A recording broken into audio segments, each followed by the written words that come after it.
বলতেছে পালা রে পালা, জলদি পালা, নইলে তোদের গলায় জুতোর মালা। পালা রে পালা, জলদি পালা, নইলে তোদের ঘরে ঝুলবে তালা। হুজুর আসছে বাতিল তো কাঁপছে, নবী আসছে বাতিল তো কাঁপছে, এবার হবে প্রতিশোধের পালা। পালা রে পালা, জলদি পালা, নইলে তোদের গলায় জুতোর মালা। আমাদের বেলায় হয়েছে ওটা, যাই না ইসলামপন্থীরা ক্ষমতায় আসলো, আবু জেহেলের মেয়েরা আবু জেহেলরা পালায়ে চলে গেছে। শুকরিয়া আদায় করছি সেই মালিকের, যে মালিক এই বিশাল জনতাকে শুধুমাত্র কেবলমাত্র কোরআনের আহ্বানে এই জায়গায় উপস্থিত হওয়ার তৌফিক দান করেছেন। নিয়ত সই করে নেন, আপনারা এখানে এসেছেন কি শোনার জন্য? সবাই মিলে বলুন, কি শোনার জন্য এসেছেন? কোরআন শুনতে আসলে বক্তা দেখা হয় না, হয় না? যদি কোরআন শোনার নিয়ত করে এসে থাকেন, কোরআন শোনাও হবে, বক্তা দেখাও হবে। আর শুধু যদি বক্তা দেখার নিয়ত করে এসে থাকে, বক্তা দেখা হবে কিন্তু কোরআনের সওয়াব হবে না। এই জন্য আমরা নিয়ত করে নেই, ঘর থেকে বেরিয়েছি, কষ্ট করেছি কিসের জন্য? জোরে বলেন কিসের জন্য? এই কোরআনের মাহফিলে আল্লাহ সবাইকে কবুল করে না। কাউকে আল্লাহ যাত্রা গানে কবুল করে, কাউকে আল্লাহ পুতুল নাচে কবুল করে, কাউকে আল্লাহ সিনেমার হলে কবুল করে, কাউকে আল্লাহ চায়ের দোকানে কবুল করে, কাউকে আল্লাহ অন্যান্য খারাপ জায়গায় কবুল করে। আর আল্লাহ রাব্বুল আলামিন কাউকে বাছাই করে তার কোরআনের মাহফিলে কবুল করে। কথা বলেন, কথা বলেন। আপনারা এসেছেন, আপনাদের মর্যাদা সম্মান দুনিয়ায় যদি নাও হয়, আল্লাহর কাছে আপনাদের সম্মান মর্যাদা অনেক অনেক বেশি। কারণ আপনারা বসে আছেন আল্লাহ রাসূলের ভাষায় জান্নাতের ভিতরে।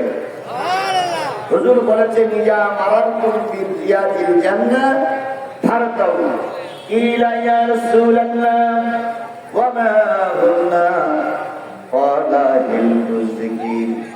নবী বলেন, উম্মতেরা শোনো, দুনিয়ায় যখন চলাফেরা করবে, দুনিয়ায় যখন জান্নাত দেখবে, তখন সেই জান্নাতের ভিতরে তোমরা সবাই বসে পড়বে। সাহাবিয়াত মায়েনগণ বলেন, ইয়া রাসূলুল্লাহ, দুনিয়ার জান্নাত সেটা কোনটি? নবী বললেন, যেখানে আল্লাহ এবং রাসূলের আলোচনা হবে, জেনে নিও ওটাই হলো দুনিয়ার জান্নাত। নিঃসন্দেহ আল্লাহ এবং রাসূলের কথাটাই সঠিক কথা। বলেন ঠিক না বেঠিক? পীর সাহেবের কথা মিথ্যা হলেও হতে পারে, সরকারের কথা মিথ্যা হলেও হতে, বক্তার কথা মিথ্যা হলেও হতে পারে, কিন্তু আল্লাহর কথা, রাসূলের কথা মিথ্যা হতে পারে না।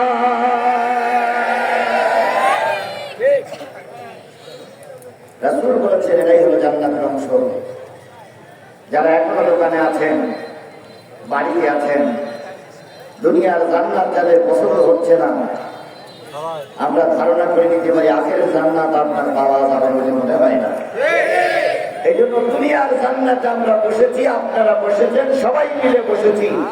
যে মালিক আপনাকে আমাকে এই দুনিয়ার জান্নাতে বসার সুযোগ দিলেন, সেই মালিকের শুকরিয়া আসতে না জোরে সবাই মিলে বলছি আলহামদুলিল্লাহ। তার শুকরিয়া আদায় করলাম।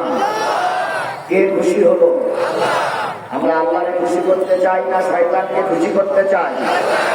স্পষ্ট করে বলুন, আল্লাহকে খুশি করতে চাই না শয়তানকে খুশি করতে চাই? আল্লাহরে যারা খুশি করতে চান, তারা কোরআনের মাহফিলে বসেছেন। এখনো যারা দোকান বসারিতে আছেন, দয়া করে আল্লাহর বান্দা আপনি আজকের এই কোরআনের মাহফিল থেকে দূরে সরে গেলে শয়তান আপনার ঘাড়ের উপরে চেপে পড়বে। আমরা শয়তানকে খুশি না করে কাকে খুশি করতে চাই? বলুন তো, আল্লাহর শুকরিয়া আদায় করলে আল্লাহ নিয়ামত বাড়িয়ে দেয় না কমাইয়ে দেয়? মুসা আলাইহিস সালামের জামানা, সকালবেলা মুসা আলাইহিস সালাম থেকে জেগে বলতেছে, আল্লাহ আমাকে একটা জাহান্নামী মানুষ দেখাও, দোজখী মানুষ দেখাও, যে লোকটা দোজখে যাবে। আল্লাহ বলেন, বাড়ি থেকে বাহির হও, পাহাড়ের পাদদেশে কয়েকটা রাস্তার একটা গন্তব্যস্থল আছে, কয়েকটা রাস্তার একটা মিডিল পয়েন্ট আছে, ওখানে দাঁড়াও। মুসা আলাইহিস সালাম যে দাঁড়ালেন, সকালবেলা পূর্ব দিক থেকে একটা যুবক পশ্চিম দিকে যাচ্ছে, সঙ্গে তার সঙ্গে আর একটা ছেলেও আছে, দুইজন যাচ্ছে। আল্লাহ পাক বলেন, মুসা এই লোকটা আল্লাহর জাহান্নামী, ওনাকে একটু ছবি করতে দেয়। মুসা আলাইহিস সালাম বললেন, আল্লাহ হায় রে আল্লাহ, নাফরমান বান্দা, আল্লাহর এই বিশাল দুনিয়ায় তুই থাকিস আর তোর জন্য আল্লাহ জাহান্নাম হাজির করে দিয়েছে। লোকটি চলে গেলেন। মুসা আলাইহিস সালাম যত দূর পর্যন্ত দেখা যায় তত দূর পর্যন্ত দেখলেন। বিকালবেলা ওই মুসা বলতেছে, আল্লাহ আমাকে একটা জান্নাতি মানুষ দেখাও। আল্লাহ বললেন, মুসা সকালবেলা যে রাস্তায় দাঁড়িয়েছিলে ওই রাস্তায় দাঁড়াও, পশ্চিম দিক থেকে একটা জান্নাতি মানুষ হেঁটে আসবে। জামানার পয়গম্বর মুসা সকালবেলা যেখানে দাঁড়িয়েছিলেন বিকেলবেলা সেখানেই দাঁড়ালেন। দেখা গেল সকালবেলা একটা বাচ্চা সঙ্গে করে নিয়ে যে লোকটি গেছিলেন, বিকালবেলা সেই একই লোক হেঁটে আসতেছে। মুসা আলাইহিস সালাম বলতেছে, আল্লাহ এ তো সেই লোক, সকালবেলা যেখানে জাহান্নামে বলেছিল সেই লোক। তো বলতেছে এই লোক এখন জান্নাত। মুসা আলাইহিস সালাম বলেন, আল্লাহ তা কি করে হয়? আল্লাহ বলতেছে, শোনো, তোমার সঙ্গে কথা বলার পরে লোকটা চলে গেল। কিছু দূর যাওয়ার পর ওই লোকটি আর এই বাচ্চাটা দুইজন চলছিল। হঠাৎ করে মাঠের ভিতরে একটা উট দেখতে পেয়েছে বাচ্চাটা। তখন এই বাচ্চাটা তার বাবাকে জিজ্ঞেস করছে, বাবা এই যে বড় উটটা, এই উঠির সে আর কোন বড় জিনিস আছে কি? বাবা বললেন, এই বড় উঠির সেই মাঠ আরো বড়। ছেলে জিজ্ঞেস করছে, বাবা এর সেই বড় জিনিস কোনটি? বাবা বলতেছি, এর সেই বড় জিনিস এই পাহাড়, পাহাড়ের সেইতে বড় জিনিস হলো সাগর, সাগরের সেইতে বড় জিনিস হলো আসমান। ও আমার বাবা, সাগরের সেইতে বড় জিনিস আসমান, আসমানের সেইতে বড় জিনিস।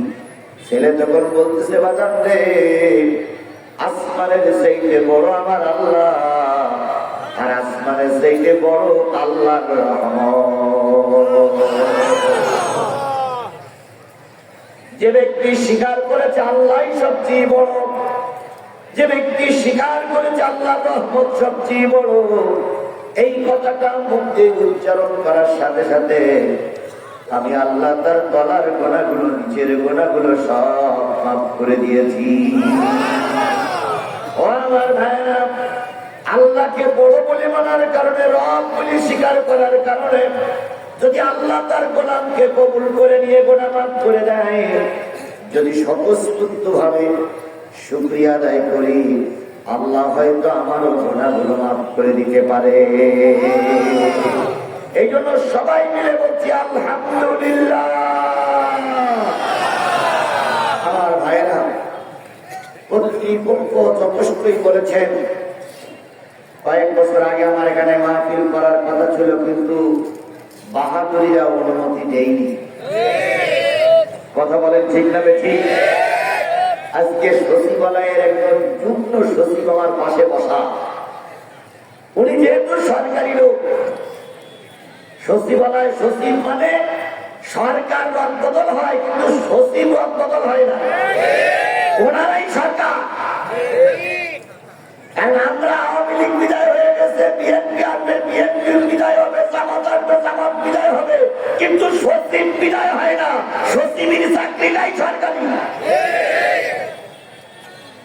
উনি যেহেতু মুসলিম অনেকদিন চাকরি করতেছেন, উনি নিজের কাছে প্রশ্ন করে বলবেন অতীতের 15টা বছর মুসলমানদের উপরে কত জুলুম করা হয়েছে। সাবেক প্রধানমন্ত্রীকে আমরা কাফের বলে ফতোয়া দেই না। সাবেক প্রধানমন্ত্রী মুসলমানের কন্যা, মুসলমানই ছিলেন, কিন্তু মুসলমান হয়ে যারা কোরআনের মাহফিল বন্ধ করে দেয়, মুসলমান হয়ে যারা কোরআনের আলোচনা করতে বাধা সৃষ্টি করে, আমাদের ভাষায় নয় আল্লাহর ভাষায় তারা কাফের, আল্লাহর ভাষায় তারা মুশরিক। শত্রুরা শত্রুরা অথচ বিগত 15টা বছর আমাদের এভাবেই দেখতে হয়েছে। কথা বলেন ঠিক না ঠিক?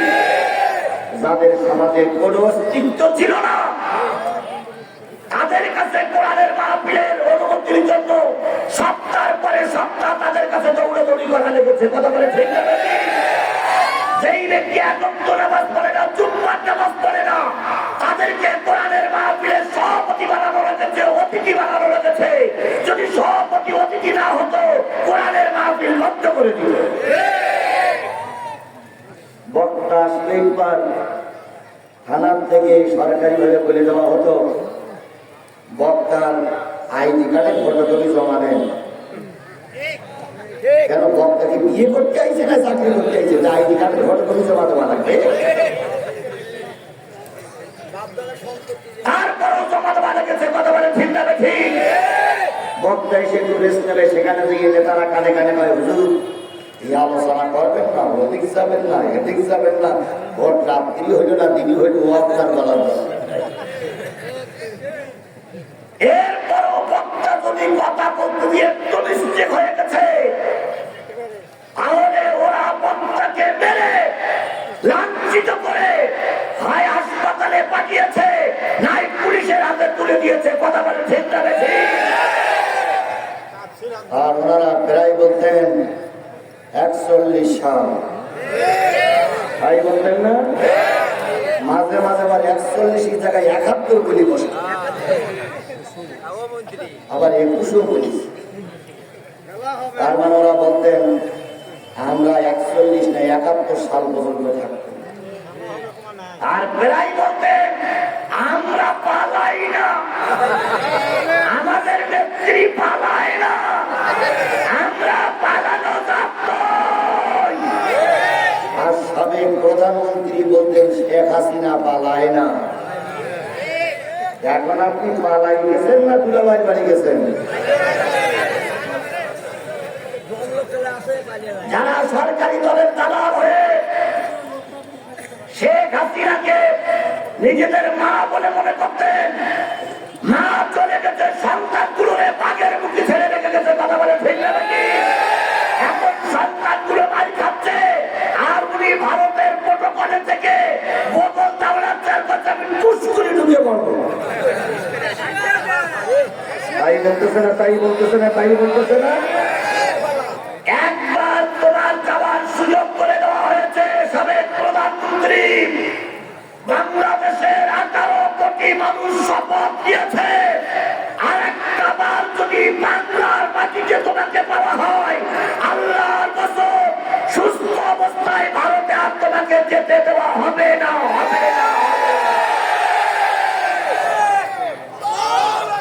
কথা ঠিক না বেঠি? এখন বলতেছে আমি পুষ্করি ঢুকে পড়বো, আমরাও বলতেছি আসো আসো আসো, আমরা তোমার অপেক্ষায় আসি না। আইসো চট করিয়া, আয়না ঘর তোমার জন্য রাখছি গো সাজায়া। আইসো চট করিয়া, আয়না ঘর তোমার জন্য রাখছি গো সাজায়া। আমরা রিসিবিশনে বৈশাসি, রিসিবিশনে বৈশাসি, জুতোর মালা লয়া। আয়না ঘর তোমার জন্য রাখছি গো সাজায়া। নির্বিচারে মানুষ মানুষ ক্ষমতার লাগিয়া। সংস্কার আন্দোলনে কতগুলো মানুষ মারা গেল? 1500 লোক মারা গেছে। নির্বিচারে মানুষ মানুষ ক্ষমতার লাগিয়া। দিন ধর্ম আর মানবতা সব কিছু ছাড়িয়া, বুবু সব কিছু ছাড়িয়া তোমার পাপের শাস্তি, পাপের শাস্তি পাইতে হবে, যাইও না ভুলিয়া। আইনা ঘর তোমার জন্যে রাখছি গো সাজায়া, বুবু আইসো চট করিয়া। আইনা ঘর তোমার জন্যে রাখছি গো সাজায়া। একটু আসে দেখো খেলা কিভাবে শুরু হয়।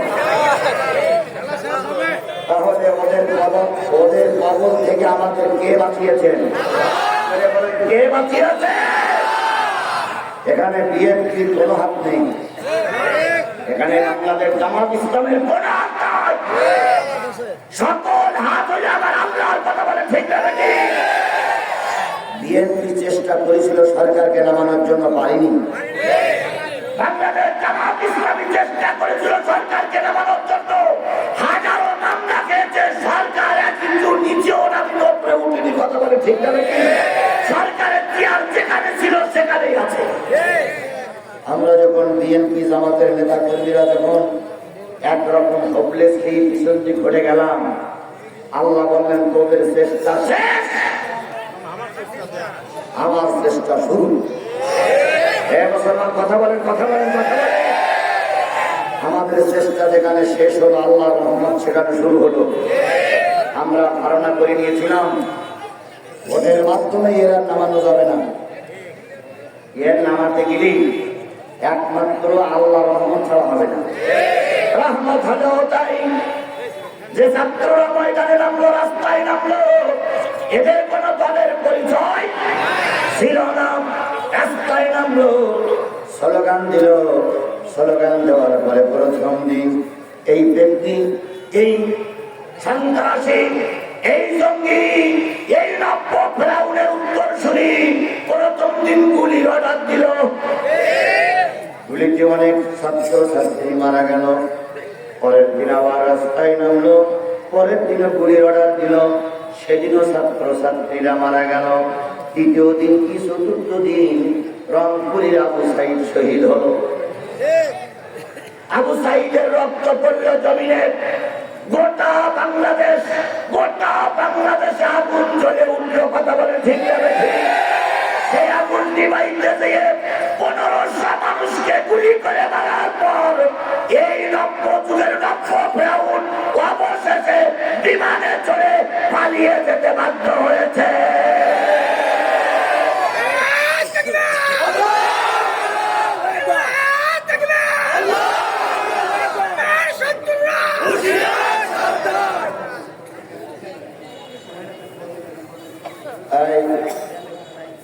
মহিলা প্যান্ডেলের প্রজেক্ট দেখা যাচ্ছে না ছবি, মাইক গলা কোথায় আছো খেয়াল করো। মাইকের সাউন্ড আমি আগেই বলেছিলাম, মাইকটা ভালো নিয়ে আনি। বন্ধুবান, তাহলে এই যে ছেলেরা রাস্তায় নামলো, ওদের চেষ্টায় দেশে বিজয় আসলো, দ্বিতীয় স্বাধীনতা পাইলাম। এটা কে দিলেন? জোরে বলেন, কে দিলেন? তাহলে যে আল্লাহ পাক এত দয়া করে স্বাধীনতা দিলেন, সেই আল্লাহর শুকরিয়াটা আসতে না জোরে? কারো জবান বন্ধ থাকবে না, সকলে মিলে বলছে আলহামদুলিল্লাহ। সর্বকালের সর্বশ্রেষ্ঠ মহামানব, যার আদর্শে আকর্ষিত হয়ে আমরা এখানে বসেছি কোরআন শোনার জন্য, সেই নবীর নামে দুরূদ আর সালাম সবাই বলছি সাল্লাল্লাহু আলাইহি ওয়াসাল্লাম। বন্ধুগণ, এই যে বিশাল জনগণ কি শোনার জন্য এসেছেন? যারা দাঁড়িয়ে আছেন, দোকানে আছেন, আশেপাশে আছেন, তারা একটু সেখানে আল্লাহ বলতেছেন ওয়াইজা কুরিয়াল কুরআন ফাসতামিউ লাহু ওয়া আনসিতু লাআল্লাকুম তুরহামুন। যখন তোমাদের সামনে এই কোরআন পড়া হবে, সেই কোরআনগুলো তুমি যদি মুসলমানের বাচ্চা হও, চুপচাপ বসে বসে শোনো। কার বক্তব্য? যদি বলেন কার বক্তব্য? কোরআন যখন পড়া হবে তখন তুমি যদি মুসলমানের বাচ্চা হও, কোরআনগুলো চুপচাপ বসে বসে শোনো। আপনারা এখানে যারা আছেন, দাঁড়িয়ে আছেন, বসা আছেন, দোকানে আছেন, সবাইকে আমরা মুসলমান। অমুসলিমদের কাছে আমাদের কোনো বক্তব্য নেই। মুসলমানের বক্তব্য আল্লাহর নির্দেশ হলো কোরআনের আলোচনা যখন হবে তখন চুপচাপ বসে বসে শোনো। আপনারা যারা দোকানে আছেন, আপনারা যদি মুসলমানের বাচ্চা হন, যদি বাবা মুসলমান হয়, মা মুসলমান হয়, আপনি যদি মুসলমানের দ্বারা দুনিয়ার মুখ দেখে থাকেন, তাহলে কোরআন শরীফের মাহফিলে আপনাকে বসতে হবে। নামাজ পড়াও তেমন ফরজ, কোরআনের আলোচনা শোনাটাও তেমন ফরজ। সুতরাং যারা দাঁড়িয়ে আছেন, যদি বসার জায়গা পান বলবেন, যদি বসার জায়গা না পান কোরআনের আলোচনা হবে আর আপনি উঠে যাবেন, এটা হতে পারে না। তাহলে আমরা কোরআনের সম্মান রক্ষার থেকে সবাই চুপচাপ থাকবো ইনশাআল্লাহ। কোরআন শুনবো চুপচাপ ইনশাআল্লাহ। আল্লাহ বলতে যে কেন তোমাদের চুপচাপ বসে বসে কোরআন শুনতে বললাম? যদি তোমরা চুপচাপ বসে বসে আল্লাহর কোরআন শোনো, বিবেকটা কাজে লাগাও, মেধা কান চোখ যদি কোরআনের দিকে রাখো, আমি আল্লাহ বলতেছি তোমরা অবশ্যই অবশ্যই হয়তো তোমরা কি বলেন আল্লাহ তোমরা রহমত প্রাপ্ত হবে। পাশের ওই পাশে একটা ভাগ, দুইটা ভাগ, তিনটা ভাগ, চারটা ভাগ, পাঁচটা ভাগ, পাঁচটা ভাগের থেকে 5 জন লোক হাত তোলেন তো হুজুর আমার রহমতের দরকার নাই, উঠান। তাহলে আমাদের রহমতের দরকার আছে না নাই? আল্লাহ নবী বলেছেন সাহাবীরা, নেকিটা যদি হালকা ছোট হয়, নেকি অবহেলা করো না, কারণ সামান্য একটি নেকির কারণে মানুষ জাহান্নামে যাবে। এই জন্যই 5টা ভাগের থেকে আমাদের সবাই রহমতের দরকার আছে না ভাই? তাহলে আমরা নিয়ত করবো, গোষ্ঠী যতক্ষণ শেষ করা না হবে ততক্ষণ আমরা ময়দান ছেড়ে চলে যাব। এবার আসুন হাদিসে যাই। আল্লাহ রাসূল বলেন, দাদা রাসূল ইলমে সাআতাম মিনাল লাইলে খায়রুম মিন আহিয়াহিয়া, রাতের কিছু অংশ সময় কোরআন হাদিসের আলোচনার মজলিসে যদি বসে থাকো, অল্প কিছুক্ষণ, বেশি না, যদি অল্প কিছুক্ষণ সময় কোরআন হাদিসের মাহফিলে বসে থাকো, কোরআন হাদিস শোনো, সারা রাত জেগে জেগে নফল নামাজ পড়লে যে পরিমাণ সওয়াব আল্লাহ দেবে, অল্প কিছুক্ষণ কোরআনের মাহফিলে বসলে আল্লাহ এই পরিমাণ সওয়াব দান করবে। তাহলে আমরা নিয়ত করব, সামান্য সময়ের জন্য হলো কোরআনের মাহফিলে আমরা বলবো, কোরআন থেকে আমরা দূরে সরে যাব। আমার সঙ্গে কি আপনারা একমত? আরো জোরে বলেন একমত। সামনে চলুন, আল্লাহ পাক বলতেছেন, وقال الذين كفروا لا تسمعوا لهذا القرآن, কাফেরেরা বলে এই কোরআনের আলোচনাও করবা না, কোরআন তোমরা শুনবা না। তাহলে কোরআনের আলোচনা করতে নিষেধ করে কারা? আরো জোরে বলেন, কোরআনের আলোচনা করতে নিষেধ করে কারা? আলোচনা করতে নিষেধ শুরু করে না, আলোচনা শুনতেও নিষেধ করে কারা? কারা? আপনারা কি কাফের না মুসলমান? আরো জোরে বলেন, আপনারা কাফের না মুসলমান? তাহলে আমরা কোরআনের আলোচনা শুনতেও বাধা দেব না, কোরআনের আলোচনা থেকে চলেও যাব না।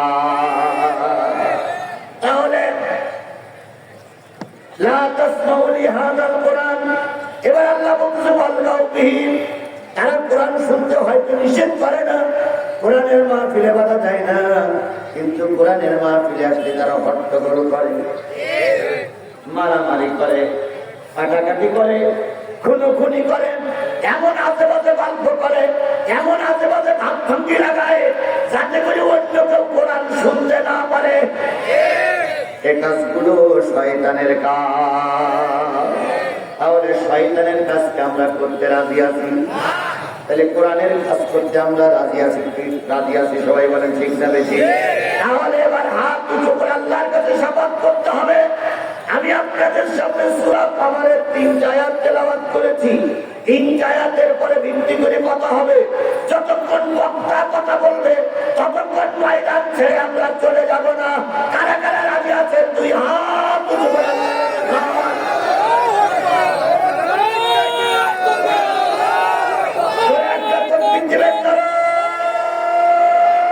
তাকবীর। দেখেন তো কারা কারা হাত তুলেনি।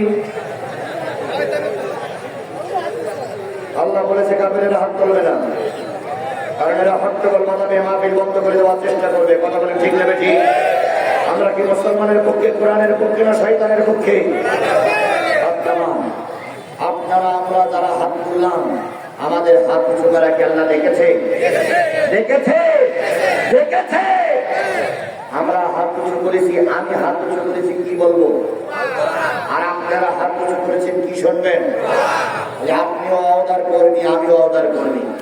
কার কাছে অবদার করেছি? আল্লাহ কোরআন বলবে ততক্ষণ আমরা শুনবো। আর আমি অবদার করেছি শ্রোতা যতক্ষণ ময়দানে থাকবে, আমার যতক্ষণ শক্তি সামর্থ্য থাকবে, ততক্ষণ তোমার কোরআনের কথাই বলবো। কথা বলে ঠিক না বেশি? এখন বলুন তো, আওদা খেলাপ করলি তার কি বলে? এই সত্যি কথা তো, এটা সঠিক তো। তাহলে আমি এখন আমার মূল আলোচনায় চলে যাচ্ছি। আপনারা যদি আওদা রক্ষা না করে চলে যান, নামটা কিন্তু ওটাই হতে পারে।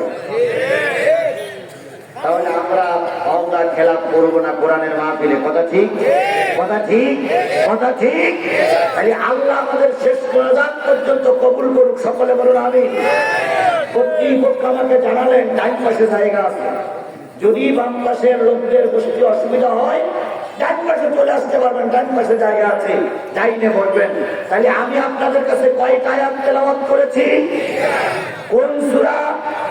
সূরাতুল কমর। কমরের 3টা আয়াত তেলাওয়াত করেছি। এরপরে ভিত্তি করে কথা হবে। খুবই গুরুত্বপূর্ণ কথা, আপনারা আমাকে ভালো করেই চেনেন। চেনেন না? আমি বলে নতুন বগুড়ায় ঢুকিনি, আমি এর আগেও গ্রামে গ্রামে মাহফিল করেছি। কথা বলে ঠিক করে ঠিক? তৎকালীন আওয়ামী লীগ সরকার যখন চারিপাশে আমাকে ঘিরে রেখেছিল ধরার জন্য, তখনও কিন্তু ময়দানে কথা বলেছি। আওয়ামী লীগ সরকার আমাকে লাঠি পিটা করতে চেয়েছিল, আমিও তখনও কিন্তু ময়দানে ছিলাম। সুতরাং কখন যদি ময়দানে বুক খুলিয়ে কথা বলতে পারি, এখন তো সব আমাদের। ডাইনে আমার লোক, বামে আমার লোক, পিছনে আমার লোক, উপরে আমার লোক, নিচে আমার লোক। এখন তো কথা গোপন করার কোন প্রশ্নই উঠে না। কথা বলেন ঠিক যাবে ঠিক? তাহলে আমরা কোরআন থেকে আলোচনা করব। তার আগে আমি আপনাদের কাছে শুধু এতটুকু বলি, ভাই, মসজিদটার দৃশ্য আমি দেখে এসেছি। যে মসজিদের জন্য মাহফিল হচ্ছে, মসজিদের উপরের তলায় কলমগুলো করা আছে, শুধুমাত্র ছাদটা ঢালাই বা কলম করে ঢালাই দেবে এই অপেক্ষায় আছে। তাই আপনাদের সকলের সাহিত্য কামনা করে ওনারা আপনাদেরকে দাওয়াত করে নিয়ে আসছে। ও ভাই, মসজিদের চাইতে ভালো জায়গা, মসজিদের চাইতে সুন্দর জায়গা পৃথিবীতে আর কিছু আছে? মসজিদগুলো কার ঘর? কিয়ামতের দিন আল্লাহ রাব্বুল আলামিন বলবে, আমার একটা ঘর ছিল ওই ভবানীগঞ্জ না, ভবানীগঞ্জে, ওই ঘরের উপরে চাল ছিল না, তোমরা কেন আমাকে একটু থাকার জায়গা করে দেওনি? আল্লাহ তখন আমরা বলবো, আল্লাহ তোমারে তো দেখতেই পাইনি, তুমি তো নিরাকার ছিলে, তোমার আবার ঘর কোথায় ছিল? ভবানীগঞ্জে আল্লাহর ঘর বলে, আর তোমার ঘর বলে তো কোনো ঘরই ছিল না। আল্লাহ তখন বলবে, তোদের গ্রামে কি মসজিদ ছিল না? তখন আমরা বলবো হ্যাঁ ছিল। আল্লাহ তখন বলবে, মসজিদটা যে আমার ঘর, এটা কি হুজুররা বলিনি? আল মসজিদু বাইতুল্লাহ, আল মাদ্রাসাতু নবিয়ুল্লাহ। তাহলে মসজিদগুলো সব আল্লাহর ঘর না? জোরে বলেন আল্লাহর ঘর না? তখন আমরা বলবো হ্যাঁ আল্লাহ বলেছিল। তাই তোমার কাছে সাতক্ষীরার হুজুর এসে 50টা টাকা দাবি করেছিল মসজিদের ওই ছাদটা সংস্কার করবে, তাই তোমার পকেটে টাকা ছিল না, তোমার পকেটে টাকা ছিল, তারপরে তুমি টাকা দেওনি। তার মানে বোঝা গেল তুমি আমার ঘরের ছাদ কামনা করোনি। তাহলে আল্লাহর ঘরের জন্য 2টাই 3 টাকা, 2টাই 3 টাকা, এখন 30 টাকা। বাপের নামে একটা, মার নামে একটা, 2টাই 3 টাকা দিয়ে আপনার কবরের আযাব মাফ, আমার সংসারের শান্তির জন্য 2টাই 3 টাকা, কমপক্ষে 2টাই 3 টাকা, 30টা টাকা কি দেওয়া যাবে? তাদের পকেটে টাকা আছে, হাত তোলেন, 2 টাকা থাক, হাত তোলেন তো 2 টাকা, 2 টাকা থাকলে হাত তোলেন। ভাই টাকা অনেকের পকেটে টাকা আছে, হাত তোলেন। আল্লাহ বলে দেখে রেখেছে, বলো ভাই ফেরেশতা বলে দেখে রেখেছে কার পকেটে টাকা আছে না। আরে তাই যদি থাকে আমি আপনাদের কাছে দাবি করবো, যদি পারেন 2 ইঞ্চি টাকা দেবেন, যদি না পারেন 1 ইঞ্চি টাকা দেবেন। যদি মনে করেন যদি 2 ইঞ্চি টাকা দেবেন আমি 50 টাকা দেবো, দেবেন। যদি মনে করি 100 টাকা দেবেন, দেবেন। কিন্তু কারোর পক্ষ থেকে কোরআনওয়ালারা যেন ফিরে না আসে। সকলের কাছ থেকে 2 টাকা হলো আমি আশা করবো। সুতরাং কেউ মাহাম্মুল করবেন না, সবাই পকেটে হাত দেন। তো আমি হাত দিচ্ছি, সবাই হাত দেন, সবাই হাত দেন, দেন সবাই হাত দেন, আমিও হাত দিচ্ছি, দেন হাত দেন, দেন দেন দেন। আচ্ছা, কারা কারা বের করেছেন তারা হাত তোলেন, তাই ছেড়ে রাখো। কারা কারা বের করেছেন তারা হাত তোলেন তো। ভাই আপনাদের কাছে 5 টাকা নেই, 5 টাকা নেই, আমি 50 টাকা চাই, 100 টাকা চাই। ওই মাঝখানে ওই লোকগুলো হাত তোলেনি। ভাই আপনাদের কাছে টাকা নাই, এই হাত দিয়ে টাকা পকেটে ঢুকাইছেন। কিয়ামতের দিনে আল্লাহ বলবে, আল্লাহর কাছে এই হাত বলবে টাকা ছিল দেয়নি। জি ভাই, কি ভাই, কি ভাই, কি ভাই, সবাই দেওয়া শুরু করেন, সবাই দেওয়া শুরু করেন, সবাই দেওয়া শুরু করেন। এই ব্যাগগুলো ভর্তি আসবে। আর আমি আপনাদের কাছে যারা চেয়ারে আছেন, মঞ্চে আছেন, উপরে আছেন, তাদের কাছে দাবি করছি, আপনাদের আল্লাহ সম্মান দিয়েছে। 10,000, 20,000, 50,000 টাকা যদি বড় অঙ্কের দিতে চান, আমি 2-5 মিনিট মাত্র কালেকশনের জন্য ব্যয় করবো। দয়া করে কেউ মাহরুম করবেন না। আর ছেলেদের বলি, যদি কেউ টাকা না দেয় সে লোকের হাত উঁচু করে বলতে হুজুর এই লোক টাকা দিচ্ছে না।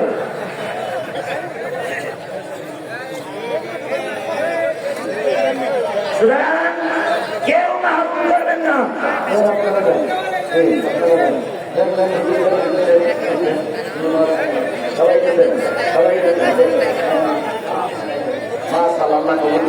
আল্লাহ কবুল করুন, আল্লাহ কবুল করে। এইখানে কালেকশন হচ্ছে, দাঁড়ানো লোকদের কাছে কি রোমান চলে গেছে, দাঁড়ানো লোকদের কাছে রোমান চলে গেছে। সবাই যান, সবাই যান।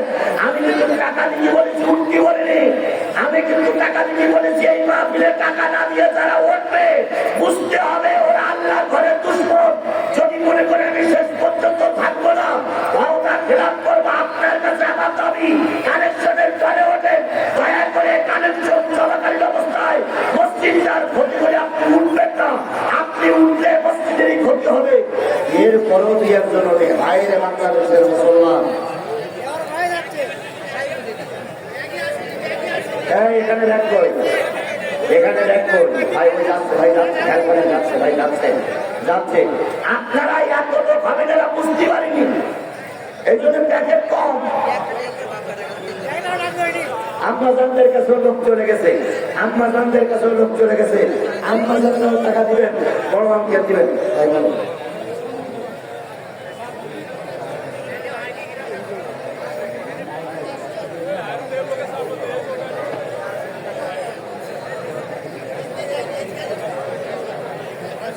ও ভাই, মসজিদে কোনো ঠকাচ্ছেন আপনারা। আজকের মাহফিলের সম্মানিত প্রধান অতিথি যুগ্ম সচিব মহোদয় জনাব মোহাম্মদ রফি ভাই বললেন, আজকে এই মাহফিলে যত টাকা কালেকশন হবে, অ্যাকাউন্ট করে গুনে গেছে যত টাকা হবে, এই মাহফিলে যত টাকা আমরা দেবো, উনি একাই ওই পরিমাণের চাইতে বেশি টাকা দেবেন নিয়ে। তাহলে আজকে কম দিলে আমরা ক্ষতিগ্রস্ত হবো না ভাই। আমরা যদি সবাই মিলে 3 লাখ টাকা কালেকশন করতে পারি, উনি দেবেন 3 লাখ। আমি কিন্তু একবারও বলিনি কয় টাকা দেবেন। উনি আমাকে বললেন যে সবাই মিলে যা দেবে, আল্লাহ যদি আমার পরে রহমত করে, আমার পক্ষ থেকে আমি 1 লাখ পাই দেবো। আল্লাহ তুমি তার দান সহ সবার দান কবুল করে নাও। আল্লাহ, আল্লাহ দয়া করে সকল দাতার দানগুলো কবুল করে নাও। তাহলে আমরা যদি বেশি করে দেই, তাহলে মসজিদের উপকার হবে না ভাই। আমরা যদি 2 লাখ দেই, উনি দেবেন 2 লাখ। আমরা যদি 4 লাখ দেই, উনি দেবেন 4 লাখ। আমরা যদি 5 লাখ দেই, উনি দেবেন 5 লাখ।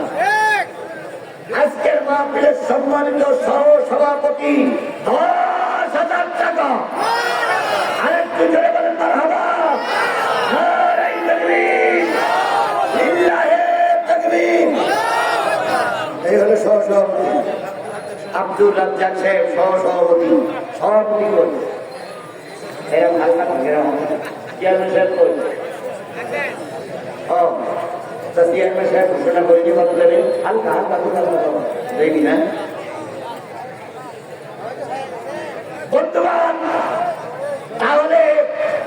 জি, রোমানগুলো নিয়ে আসো, মাহবুবদের পক্ষ থেকে রোমানগুলো সব নিয়ে আসবে। 10,000, 20,000, 50,000 টাকা দেওয়ার মতন আর একটা দেখলো ভাই না। ভাই আপনারা যে কয়জন লোক উঠলেন, এরা হলো মসজিদের শত্রু, এর ভিতরে সন্দেহ নাই। এরা সেখানে যায়, এই কয়জন লোকই ওঠে। কিছু লোক আছে এরা না দিয়ে যে একটা ভালো পরিবেশ হয়, টুকটাক টুকটাক করে উঠতেই থাকে। এরা মাহফিলের দুশ্মন। আপনাদের মতন লোকের আসতে বলে গেলাম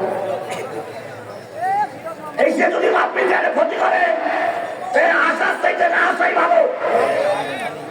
দয়া করে কোরআনের মাহফিলের পরিবেশ তৈরি করে দেন। একটু জিকির করেন সুবহানাল্লাহ, আলহামদুলিল্লাহ, লা ইলাহা ইল্লাল্লাহ,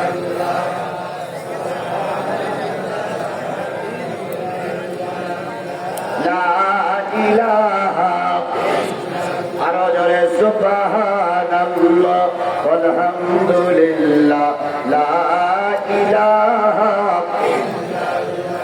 লা ইলাহা ইল্লাল্লাহু মুহাম্মাদুর রাসূলুল্লাহ।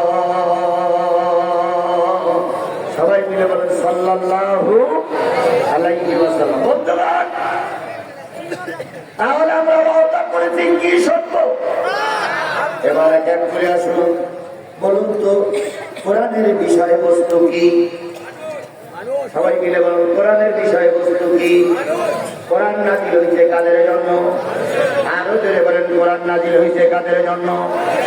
এ কোরআন শুধু মুসলমানের নয়, এ কোরআন হিন্দুর নয়, এ কোরআন খ্রিস্টানের নয়, এ কোরআন বৌদ্ধ পাদ্রীর জন্য শুধু নয়, এ কোরআন সকল মানুষের জন্য। আপনারা যারা বসে আছেন আর যারা দাঁড়িয়ে আছেন, সবাই আমরা কি? যারা আওয়ামী লীগ করে তারা কি? যারা বিএনপি করে তারা কি? যারা জাতীয় পার্টি করে তারা কি? যারা বাংলাদেশ জামাত ইসলামী দল করে তারা কি? তাহলে কোরআন আমাদের সকলের জন্য, কারণ আমরা কি? মানুষ। তাহলে মানুষ যদি হন, আপনারা কোরআনের মাহফিলে বলবেন যারা মানুষ রূপী চতুষ্পদ জন্তু আছে, এদের কাছে আল্লাহর কোরআন ভালো লাগার কথা নয়। আওয়ামী লীগ অত্যাচার করেছে ঠিকই, কিন্তু আমি কিন্তু আওয়ামী লীগের পক্ষে বিপক্ষে কথা বলার জন্য এখানে আসিনি। কথা বলেন ঠিক না ঠিক? বিএনপি বিরাট আন্দোলন করেছে, বিএনপির আন্দোলনের প্রশংসা করার জন্য আমি এখানে আসিনি। বাংলাদেশ জামাত ইসলামী কোরআনের কথা বলে, আমি জামাতের কর্মী হয়ে এখানে আসিনি। বলুন তো আমি কিসের দাওয়াত নিয়ে এসেছি? আরো জোরে বলেন কিসের দাওয়াত নিয়ে এসেছি? তাহলে কোরআনের দাওয়াত নিয়ে যদি এসে থাকি, আর আপনি যদি মানুষ হন, অবশ্যই কোরআনের মাহফিলে আপনার থাকা লাগবে। উলাইকা কাল আনাম বালুহুম আযাল, বরং ওই সমস্ত লোকগুলো যারা কোরআনের মাহফিল থেকে চলে যায়, এরা চতুষ্পদ জন্তুর চাইতে আরো নিকৃষ্ট। এবার কিছু লোক বলতে পারেন হুজুর চারিদিক থেকে সব কিছু গোছাই গাছাই নিয়ে আসলেন, বলবেন কতক্ষণ পর্যন্ত? আমি কথা দিলাম, ঘড়ি ধরুন আপনারা, আমি কথা দিলাম 50 থেকে 55টা মিনিট আমি সূরা আল কমারের 3টা আয়াতের পরে কথা বলবো। এই 50টা মিনিট কি বসে থাকা যাবে না? জোরে বলেন যাবে কিনা? ইতিমধ্যে আমি 50 মিনিট কথা বলেছি, 5 মিনিট হয়ে গেছে, আর 50 মিনিট হবে। এই 50 মিনিট কথা হয়েছে, অনেকেই মনে করতেছেন হুজুর কেবল শুরু করতেছে, তাই না? এর ভিতরে 50 মিনিট চলে গেল, আর 50টা মিনিট আমি আপনাদের সামনে কথা বলতে চাই। আল্লাহর হস্তে দিনের খাতিরে 50টা মিনিট চলে গেছে, আর 50টা মিনিট বসলে খুব বেশি ক্ষতি হবে না। তাই দয়া করে 50টা মিনিট আমরা বসার জন্য চেষ্টা করি। সকলে বলুন আমিন। তাহলে এই কোরআন কাদের জন্য? এবার কোরআন আপনার কাছে এসেছে কিছু দাবি নিয়ে। কোরআন আপনার কাছে এসেছে কিছু কি? বাইরের থেকে একজন লোককে দাওয়াত করে আনা হলো। ধরেন আমাদের সচিব সাহেবকে ডেকে আনা হয়েছে, সচিব সাহেবের কাছে লাইনি পাড়ার মানুষের কিছু দাবি আছে না নাই? দাবিটা তো কমিটির লোক বলেছে না? কি দাবি? না, হ্যাঁ, দাবিটা হলো আমরা যাদের কাজটা করতে পারছি না, আপনি এলাকার সন্তান, বড় পদে আল্লাহ পাক আপনাকে রেখেছে, আপনাকে দাওয়াত করে নিয়ে আসলাম, মসজিদটা দেখালাম। উদ্দেশ্য হলো আপনি কিছু মসজিদে দান করবেন যাতে করে মসজিদের কাজ হয়। তাই ওনার কাছে দাবি হলো এলাকার লোকের মসজিদ করে দেওয়ার জন্য সহযোগিতা করা। কথা বলেন ঠিক না বেশি? মানে গ্রামের লোক, এলাকার লোক ওনার কাছে দাবি করলেন মসজিদের। আর এই মহাগ্রন্থ আল্লাহর কোরআন আপনার কাছে এসেছে, এই কোরআনের কি কোনো দাবি দাওয়া নেই? এই কোরআনের কি কোনো দাবি দাওয়া নেই? কোরআন কি এমনি আপনার কাছে এসেছে? তা হতে পারে না। কোরআন কিছু দাবি নিয়ে এসেছে। সেই দাবিটা হলো কোরআন আপনার কাছে দাবি করে ছয়টা। কয়টা? আরো জোরে। এক নম্বর কোরআনের দাবি হলো আমাকে বড়। কোরআনের প্রথম দাবি কি? বড়। কোরআনের প্রথম আয়াত হলো ইকরা। ইকরা, ইকরা, ইকরা মানে কি? তাহলে কোরআন যদি কেউ শুনতে চায়, কোরআনের মাহফিলে যদি কেউ বসে, কোরআনের এক নম্বর দাবি আমাকে বড়। কোরআনের দুই নম্বর দাবি, ভালো করে খেয়াল করে, আমি সংক্ষেপে যে ওখানে যাবো। কোরআনের দুই নম্বর দাবি শুধু পড়লে হবে না, বুঝে বুঝেই পড়ো। বলুন তো, শুধু আলিফ লাম মিম যালিকাল কিতাবু লা রাইবা ফি পড়া আর বুঝে বুঝে পড়া দুটো জিনিস কি এক? আরো জোরে বলেন, দুটো জিনিস কি এক? যারা বুঝে পড়ে তাদের জীবনের পরিবর্তন আছে। অনেক মানুষ সারা জীবন কোরআন খতম করলো, কোরআনের পক্ষে না থেকে ফিরাউনের পক্ষে সাপোর্ট করে, কারণ সে শুধু কোরআন শরীফ পড়ে, কোরআন বোঝে না। তাহলে কোরআনের দুই নম্বর দাবি আমাকে শুধু পড়লেই হবে না, কি করে পড়ো? বুঝে বুঝে পড়ো। আয়াত একটা হোক, বেশি না, কয়টা আয়াত? সেইটার সাথে নজর পড়েন, প্রেক্ষাপট পড়েন, অর্থ পড়েন, ব্যাখ্যা পড়েন। প্রতিদিন একটা করে আয়াত যদি বুঝে পড়ি, তাহলে বছরে কয়টা আয়াত পড়া হবে? 365 আয়াত যদি বুঝে বুঝে পড়েন, দেখবেন 2 বছর পরে আপনি হয়ে যাবেন মাওলানা। আর যে মাওলানা এখন গাঁজাখুরি কথা বলতেছে, ওই মাওলানা আর চান্স পাবে না। তাহলে কোরআনের 2 নম্বর দাবি আপনি শিক্ষিত হন, সচিব হন, মাওলানা হন, শিক্ষক হন, প্রিন্সিপাল হন, দেশের প্রধানমন্ত্রী হন, সেনাবাহিনীর প্রধান হন, কোরআনের 2 নম্বর দাবি যতটুকু পড়বেন বুঝে বুঝে পড়বেন। রাজি তো? রাজি তো? কোরআনের 3 নম্বর দাবি ভালো করে খেয়াল করেন। কোরআনের 3 নম্বর দাবি যতটুকু বুঝেছ ততটুকুর পরে আমল করো। তুমি নিজে যখন বুঝেছো এই কাজটা অন্যায়, এই কাজটা ভালো, তোমার পরিবারকে বোঝাও। নিজে আমল করলে চলবে না, নিজে আমল করো, পরিবারের লোকদের কেউ আমল করা। তাহলে কোরআনের 3 নম্বর দাবি যতটুকু বুঝেছো ততটুকু কি করো? আচ্ছা বলুন তো, মানা আর না মানা দুটো জিনিস কি এক? ইবলিস শয়তান জানতো কিন্তু জানতো না, আর আপনি আমি জেনে যদি মানি তাহলে এটা আমাদের উত্তম। তাহলে কোরআনের 3 নম্বর দাবি যতটুকু জেনেছে ততটুকু কি করো?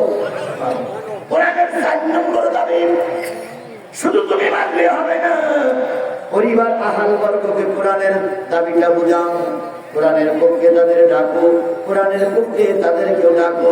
তুমি নিজে জাহান্নামে যাবা না, তাদেরকেও জাহান্নামে যেতে দেওয়া না। তাহলে কোরআনের 4 নম্বর দাবি হলো দাওয়াতি কাজ চালু করে মানুষকে কোন পথে আহ্বান করো? কোরআনের পথে।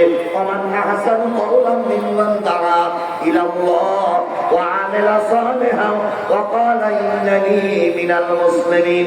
তার কথা সেই উত্তম কথার কার হতে পারে যে মানুষকে কোরআনের পথে আহ্বান করে আর নিজে বলে আমি একজন মুসলমান। তাহলে কোরআনের 4 নম্বর দাবি মানুষকে কোন দিকে ডাকতে হবে? সবাই মিলে বলেন, আরো ধরে বলেন। কোরআনের 4 নম্বর দাবি মানুষকে কোরআনের দিকে ডাকবো। কোরআনের 5 নম্বর দাবি ভালো করে শোনেন। কোরআনের 5 নম্বর দাবি, তোমার যাকে এখন লোক ছাড়া দিয়েছে আগে আওয়ামী লীগ ছিল, কোরআনের কথা বলতে দিত না। এখন আওয়ামী লীগ চলে গেছে, এখন কোরআনের কথা বলার পরিবেশ হয়েছে। তোমার ডাকে আহ্বানের মানুষ সাড়া দিয়েছে, ওই মানুষগুলোরে পৃথক পৃথক করে রেখো না, কোরআনের ছায়া তলে তাদেরকে জামাতবদ্ধ করো।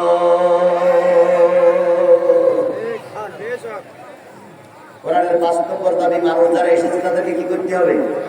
জামাতবদ্ধ করতে হবে। জামাতবদ্ধ মানে একত্রিত করা। জামাতবদ্ধ মানে কি? এর নাম হলো জামাত ইসলাম না। জামাতে নামাজ পড়ি এলাকার সব লোকের একসঙ্গে করে নিয়ে কথা বলেন, ঠিক না ঠিক? তাহলে জামাতবদ্ধ মানে একত্রিত হওয়া। কোরআনের ছায়া তলে একত্রিত হয়ে যাও। এখন একত্রিত হয়ে গেছে। আগে তোমার দলে লোক ছিল না, এখন বহুত লোক।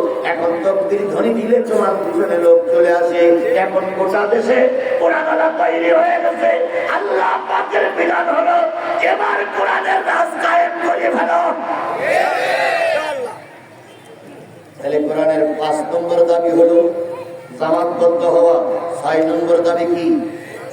কোরআনের রাজ কায়েম করা। আমরা দীর্ঘ 52টা বছর আল কোরআনের আহ্বানে মানুষকে দেখেছি।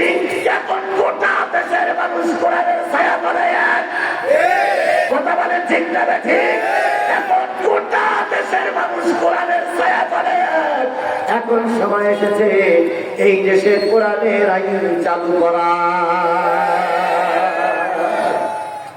এবার যদি আমরা কোরআনের আইন এই মন্ত্রণালয়ে পাঠাতে না পারি, কোরআনের আইন যদি জাতীয় সংসদে না পাঠাতে পারি, কোরআন দিয়ে যদি বঙ্গভবন চালাতে না পারি, আল্লাহ ভালো জানে আমাদের কপালে কোরআন আছে কিনা। তাহলে এবার সকলের একটাই দাবি হলো, বঙ্গভবনে জাতীয় সংসদে কি পাঠানো লাগবে? আরো ধরে বলেন, কি পাঠানো লাগবে? এখন দোয়া করলেই কোরআন বেশি বেশি কি জাতীয় সংসদে চলে যাবে না? প্রতিটা জায়গা থেকে প্রতিনিধি তৈরি করতে হবে কোরআনের পক্ষে। কথা বলেন ঠিক না ঠিক? বিএনপি কোরআনের পক্ষে, জামাত কোরআনের পক্ষে। এদের ভিতর থেকে যারে বাজেট করা হয় তারে জাতীয় সংসদে পাঠাতে হবে। উনি কোরআনের কথা বলবে। আল্লামা সাঈদীর আমরা সবাই ভালোবাসি না বাসি না? জোরে বলেন, বাসি কি বাসি না? আল্লামা সাঈদীর যদি আমরা ভালোবাসি, সাঈদীকে কোরআনের পক্ষে আহ্বান করেছে, কোরআনের পক্ষে প্রতিনিধি জাতীয় সংসদে পাঠানো লাগবে। যদি জাতীয় সংসদে সাঈদীর পক্ষে লোক চাই, আল্লাহর কসম ওরাই দিয়ে দিন কায়েমের পক্ষে কথা বলবে। আর যদি মমতাজ মার্কায় এমপি পাঠানো হয়, তাহলে ওখানে থেকে ওরা জামতারা গান শুরু করবে। ওরে বাপ রে বাপ, কিছু এমপি সাহেব ছিল এমন এমন কথা বলতো যে কথা শুনলে মনে হয় ওরাই সব। যে মমতাজের জীবনে কেউ ভোট দেয়নি, উনি বলতেন কিছুদিন পরে ঝুড়িতে করে কারেন্ট বিক্রি হবে। আর বলতেন যে কারেন্ট বিক্রি হবে, কারেন্ট কেনবেননি। এখন সে মমতাজ নেই, হাত তালি দেওয়া লোক নাই। কথা বলে ঠিক নাকি? সুতরাং আগামী নির্বাচনে কোন অবস্থায় রাজপক্ষী বামপক্ষীর হাতে ক্ষমতা তুলে দেওয়া যাবে না। আগামী নির্বাচনে ডাইকুলাকের লোক, তাই বিএনপি হোক আর জামাতের হোক, বগুড়ার থেকে তাদেরকে সিলেক্ট করা হবে। আমরা সকলে মিলে কোরআন জাতীয় সংসদে পাঠানোর জন্য কোরআনের পক্ষেই সাপোর্ট দেবো। কারা কারা রাজি আছে? দুই হাত।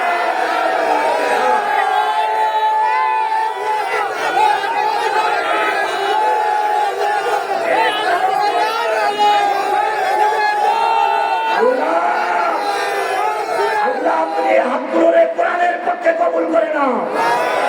আরো জোরে বলেন আমিন।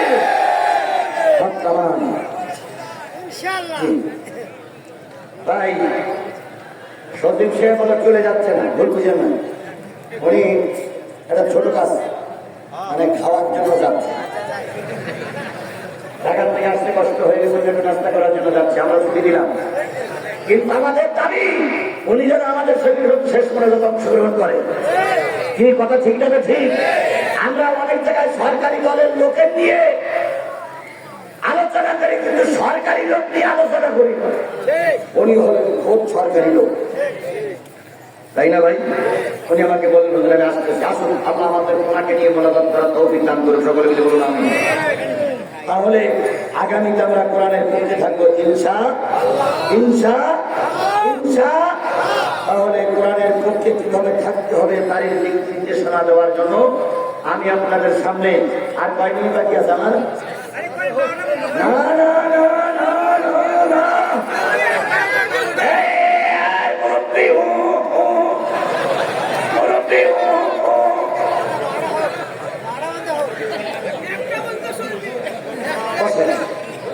আচ্ছা শোনেন, আরে কথা দেরি করো। শোনেন ভাই, এই কিছু লোক ভাই কি 8 নম্বরে যাচ্ছে, তাই না ভাই? আবার কিছু ভাইয়ের লোক ভাই 2 নম্বরে যাচ্ছে। আচ্ছা আপনাদের ইয়াতে 1 নম্বর 2 নম্বর লাগে না? বলুন তো, বক্তা 2 ঘন্টা 2.5 ঘন্টা ওয়াজ করে, বক্তা কোনোদিন ওয়াজ করতে যদি মাইক রেখে কোরআন শরীফ রেখে বলে যাবে 1 নম্বর সেরিয়ে আছে? বক্তার কোনোদিন 1 নম্বরে দেওয়া যাবে না, তোমার কি 1 নম্বরে দেওয়া যাবে? তারপরে আমি এখানে সে 3 বোতল পানি খেয়েই বেড়াইছি, আপনাদের দেখেছে 1 নম্বরে আমার খাওয়া কথা।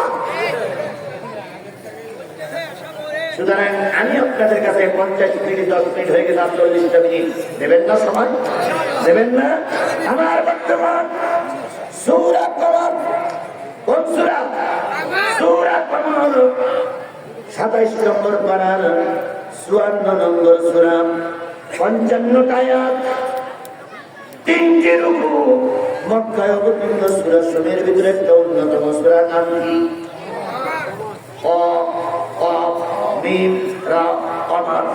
কমার মানে হলো চাঁদ। কমার মানে কি? আরো জোরে বলেন, কমার মানে কি? আল্লাহর নবীর পরে এই সূরাটা যখন নাযিল হলো, আল্লাহর নবী ছিলেন তখন মহাবিপদে। কিসের ভিতরে ছিলেন? মহাবিপদে ছিলেন। আবু জেহেল বাহিনী হাজারো চেষ্টা করলো নবীরে কালেমার দাওয়াত থেকে দূরে রাখার জন্য। আমি কিন্তু সূরা কমরের আলোচনা করতেছি। নবীরে কালেমার থেকে দূরে রাখার জন্য প্রথম লোক দেখালো, তারপরে নারী দিল, তারপরে গাড়ি দিল, তারপরে বাড়ি দিতে চাইল, তারপরে বলল রাতের অন্ধকারে এমপি বানাইয়া দেব। এ হলো হ্যাডাম নেতা। হ্যাডাম নেতা আমাদের গত নির্বাচনে সব হ্যাডাম নেতারাই পাস করেছে, কথা বলেন ঠিক না বাকি? বগুড়ায় অনেক বিএনপি এমপিরা কিনতে চেয়েছিল, মোশাররফরে কিনতে চেয়েছিল, কিন্তু এই জালেমের কাছে বিএনপির নেতা কর্মীরা বিক্রি হয়নি। তবে সবাইকে এক তারিখল্লা হিসেব করবো না। কিছু বিএনপি নেতা, কিছু ডান বলাকের লোক তাদের লোভে পড়ে বিক্রি হয়ে গেছিল। আল্লাহর নবীকে লোভ দেখানো হলো, আল্লাহর নবী লোভের কাছে কি মাথা নত করলেন? এই মুসলমান কথা বলেন, লোভের কারণে কি মাথা নত করলেন? এবার আবু জেহেল চিন্তা করলো, আমাদের কথা জাতি শোনে না, আমাদের কথা জানি বলতেছে না, আমরা যদি এই হুজুরির পরিবর্তে আর একটা হুজুর, এই হুজুরির বিপক্ষে আর একটা হুজুরকে মাঠে নামাই দিতে পারি, তাহলে সেই হুজুরির ফতোয়া জাতি গেলবে। আমাদের মতন আবু জেহেলের কথা জাতি গেলবে না। তাই শুরু হলো হুজুর কেনাকাটার পর্ব শুরু হলো। এই শেখ হাসিনা ফেরাউনের বাচ্চা, ফেরাউনের বাচ্চা, ইয়াও ঠিক সেই পরিকল্পনাই করেছিল, কথা বলে ঠিক না? আল্লামা সাঈদীকে ধর্ষণকারী বানালো, আল্লামা সাঈদীকে যুদ্ধ অপরাধী বানালো, আল্লামা সাঈদীকে হিন্দুদের বাড়ি ঘর পোড়ানোর মামলা দিল। শেখ হাসিনা চিন্তা করলো, এই মামলাগুলো যদি আমি নেই, আর এই মামলাগুলো যদি জাতির সামনে আমি উত্থাপন করি, জাতি আমাদের গালাগালি করবে। এই জন্য কিছু হুজুর কিনে নিল। ও হুজুর, তুমি হুজুরের নামে মামলা দাও, তাহলে আর কোনো ঝামেলা থাকবে না। হুজুর তুমি বড় হুজুরের নামে মামলা দাও, জেলাও তাই। আমাদের দেশের মাছ ভান্ডারি, কি মাছ ভান্ডারি না, নদীপুর বাসার মাছ ভান্ডারি, এই নজিবুল বাশার মাঝবান্ডারে সর্বপ্রথম আল্লামা সাঈদীর বিরুদ্ধে মামলা দিল। উনি টুপিওয়ালা মামলাদার হচ্ছেন, তিনিও কি সে মামলা করছে সাউ টুপিওয়ালা, আর যে মামলা করছে সাউ টুপিওয়ালা। সর্বপ্রথম আওয়ামী লীগ কিন্তু আল্লামা সাঈদীর বিরুদ্ধে কোনো মামলা দেয়নি। প্রথম মামলা দিয়েছিল কেরা? ওই টুপিওয়ালা। মামলাটা কি? আল্লামা সাঈদী দীর্ঘ 50 বছর ধর্মের অপব্যাখ্যা করেছে। আল্লামা সাঈদী নাকি ধর্মের অপব্যাখ্যা করেছে, এটা পাগলও বিশ্বাস করবে। এটা তৎকালীন যুগের ফেরাউনও যদি এখন বেঁচে ওঠে তাও ফেরাউনের কথা বিশ্বাস করবে না। কথা বলে ঠিক না ঠিক? অথচ আওয়ামী লীগ আর আওয়ামী লীগের দোসররা এ কথাই বিশ্বাস করেছে। আল্লামা সাঈদী ধর্মের অপব্যাখ্যা করেছে, বলেন করেছে। এখন প্রায় মাইকে শোনা যায় নকল সাঈদী আসতেছে, তাই বলে না যে সাঈদী নাই, এখন নকল সাঈদী আসতেছে। তারপরে বলে সাঈদীর উত্তরসূরি আসতেছে, তারপরে বলে সাঈদীর অবর্তমানে আর এক সাঈদীর জন্ম হয়েছে। বলুন তো, গোটা দেশের বক্তাগুলো যদি এক প্ল্যাটফর্মে রাখা হয় আর আল্লামা সাঈদীর সঙ্গে যদি তুলনা করা হয়, গোটা বাংলাদেশের সব আলেমগুলো এক প্ল্যাটফর্মে আসলে আল্লামা সাঈদীর ধারে কাছে যাওয়ার মতো শক্তি কোনো আলেমের কোনো বক্তা নাই। আল্লামা সাঈদী নাকি মাঠে ওয়াজ করে গেছেন। এই মাঠটা ধন্য, এই এলাকার মানুষগুলো ধন্য। আল্লামা সাঈদীর মতন একজন জবরদস্ত আলেম, আল্লামা সাঈদীর মতন একজন জবর বিখ্যাত পীর। আমি যে চেয়ারে বসেছি, হয়তো এইরকম চেয়ারে বসে তিনি ওয়াজ করেছেন। কথা বলেন, কথা বলেন, কথা বলেন। আপনারা ধন্য, আপনাদের জীবনটা ধন্য। বিশ্বাস করে মুসলমান, আল্লামা সাঈদীর উপরে কোনো পীর বাংলাদেশে জন্ম নেইনি আর নেব না। কারণ সব পীরদের আধ্যাত্মিক কিছু জ্ঞান থাকে। কথা বলেন ঠিক না ঠিক? বাংলাদেশের যত পীর এসেছে কোন পীরের সঙ্গে আল্লামা সাঈদীর তুলনা করা যাবে না। কারণ আল্লামা সাঈদী ছিলেন সবথেকে বেশি আধ্যাত্মিক জগতের মানুষ। যদি বলেন হুজুর কেমন, তিনি বলেছিলেন আমি উত্তর ভবনে কালো মেঘ দেখতে পাচ্ছি। বলেছিলেন না? উত্তর ভবনে কালো মেঘ দেখতে পাচ্ছি, চারের পূর্বাভাস লক্ষ্য করছি। যদি সত্য হাতে মোকাবেলা করতে না পারো, এমন অমাবস্যার গাঢ় রাত আসবে যার সবে সাথে অসম্ভব। আমি চিন্তা করি আল্লাহ কিভাবে তিনি বলেছিলেন কথাটা। এই কথা বলার কিছুদিন পরে তিনি গ্রেফতার হলেন। 15.5 বছর আমাদের মাথার পরে অমাবস্যার রাত খেলা করেছে। উনি আরেকটা কথা বলেছিলেন, ও আওয়ামী লীগ, ও মুজিবের দল, আলেম ওলামাদের উপরে নির্যাতন বন্ধ করো, মসজিদ মাদ্রাসার পরে নির্যাতন বন্ধ করো, নতুবা এমন একটা সময় আসবে পালানোর জন্য ইঁদুরের ভক্ত খুঁজে পাবা না। হয়েছে না হয়নি? চলে বলেন হয়েছে না হয়নি? শেখ হাসিনা প্রায় বলতেন আমি কারো ডরাই না, সমস্ত বিশ্ব আমার পক্ষে আছে। ম্যাডাম, এতই তোমার পক্ষে ছিল, তুমি এখন ভারতে বসে আছো কেন?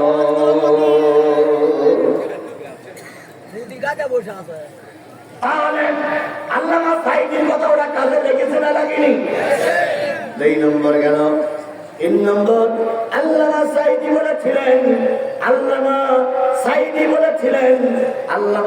বলেছিলেন একদিন এই দেশ কোরআনের দেশ হবে। আমরা সেইটা এখন দেখতে পাচ্ছি। কোরআন কায়েমের এখন সুন্দর একটা পরিবেশ তৈরি হয়ে গেছে। আল্লাহ যেন এই পরিবেশটা আমাদের ধরে রাখার তৌফিক দান করেন। আবু জাহেল চিন্তা করলো আমাদের ফতোয়ায় কাজ হলো না, আমাদের মামলায় কাজ হলো না, মুহাম্মাদের বিরুদ্ধে একজন হুজুর লাগাইয়া দাও। হুজুরদের শত্রু কিন্তু হুজুররাই, হুজুরদের শত্রু কিন্তু হুজুররাই। কথা বলেন ঠিক না ঠিক? যদি কোনো পাগড়ি করা হুজুর এখানে ওয়াজ করে, কিছু লোক পায় ওটা হলো কৌমি হুজুর, আমি চলে গেলাম। আছে না? আবার যদি আমার মনে লম্বা টুপি করে কেউ কথা বলতে ওঠে, কিছু পাগড়ি করা হুজুরা দায়ার পায়, এটা জামাই দিয়ে হুজুর। তাহলে জামাইতে হুজুর বলে একদল চলে গেল, কৌমি হুজুর বলে একদল চলে গেল। নিঃসন্দেহ নিঃসন্দেহ নিঃসন্দেহ এ কথাটা ঠিক নয়। আমি দীর্ঘ 1.5 ঘন্টা 2 ঘন্টা যাবৎ কথা বলতেছি, একবারও কি জামাত ইসলামের পাবলিসিটি করেছি? একবারও কি কওমির বিরুদ্ধে কথা বলেছি? তাহলে আমার কথাগুলো যদি কোরআনের হয়, কোরআন জামাতের কোরআন নয়, কোরআন কওমি কোরআন নয়। আমার ভাইরা, আবু জাহেল বলল, দেখো তো এই হুজুরির মতো আর কোনো হুজুর পৃথিবীতে আছে কিনা? সবাই মিলে বললো, হ্যাঁ মদিনায় একটা হুজুর আছে, নাম তার কাব ইবনে মালিক। কি নাম? নাম তার কাব ইবনে মালিক। তিনি হলেন তাওরাতের জ্ঞানে জ্ঞানী, জবুরের জ্ঞানে জ্ঞানী, ইনজিলের জ্ঞানে জ্ঞানী। চলো না আমরা ওই হুজুরকে ভাড়া করে নিয়ে আসি এই হুজুরের মোকাবেলা করার জন্য। আবু জাহেল, আব্বা সাহেবা, ওলিদ ইবনে মুগিরা, আবু সুফিয়ান বিরাট অঙ্কের টাকা নিয়ে চলে গেল মদিনায়। ওই কাব ইবনে মালিকের খুঁজতে খুঁজতে মুরব্বির সঙ্গে দেখা হলো, যিনি এই হুজুরের বাবা। দেখে বলতেছে, মুরব্বি, তুমিও মুরব্বি, আমিও মুরব্বি। মক্কার লোক মহা বিপদে আছে। এক মুহাম্মদ এমন কালেমা দাওয়াত দিচ্ছে, সব লোকগুলো ওই হুজুরের দলে চলে যাচ্ছে। এর পরিবারের কোন ব্যবস্থা আছে? মুরব্বি বলতেছে, আমি তো বলতে পারবো না, আমার ছেলেই ভালো বলতে পারে। আচ্ছা, আপনার ছেলেকে ডাকেন তো। কাব ইবনে মালিককে ডাকা হলো। সূরা কমরের আলোচনা করছি, কাব ইবনে মালিককে ডাকা হলো। কাব ইবনে মালিকের কাছে সব বললেন। কাব ইবনে মালিক বলতেছে, মুরব্বি, মক্কার মুরব্বি, আমি তাওরাতের জ্ঞানে জ্ঞানী, জবুরের জ্ঞানে জ্ঞানী, ইনজিলের জ্ঞানে জ্ঞানী, শেষে যে কোরআন শরীফ আসবে কিনা ওটাও আমি জানি। সুতরাং আপনারা টেনশন করেন না, আপনারা আমার শর্ত মেনে নেন, আপনাদের হুজুরকে আমি ঠকাইয়েই ছাড়ব। আবু জাহেল বলতেছে, বাবা, তুমি যদি আমার হুজুরকে ঠকাইতে পারো, তুমি যা চাবা তাই দেব, কারণ আমরা মহা বিপদে আছি। এক হুজুরের জ্বালায় আমার দেশের লোক সব কালে বাওয়ালা হয়ে যাচ্ছে। আবু জাহেল বললেন, তুমি কত দিতে চাও? কাব ইবনে মালিক বললেন, বস্তা সাথে টাকা আমাকে দিন। কয় বস্তা? বিনিময়ে মুহাম্মদকে কি করবো? ঠকাবো, হারাই দিয়ে আসবো। আবু জাহেল বলতেছে, তুমি তো সহজে 7 বস্তা টাকা চেয়ে বসতে, আর ঠকাবা এটাও বলে বসতে। কিন্তু তুমি কি জানো, মুহাম্মাদের কাছে দিয়ে কেউ ঠকে না। মুহাম্মাদের সামনে যারা একবার যায়, যায় কাফের হয়ে, আসে মুসলমান হয়ে। এরা কাউন্টার দিচ্ছে, কিন্তু ভয়ও আছে। তাই না? তাই না? এই বর্তমান যুগের নব্য ফেরাউনিরা কে কায়দায় চেয়েছিল বাংলাদেশ জামাত ইসলামী, ইসলামী আন্দোলনের নেতা কর্মীদেরকে ভয় দিয়ে, মামলা দিয়ে তাদেরকে হারাবে, টাকা দিয়ে কিনে নেবে, কোনটাই কিনতে পারেনি।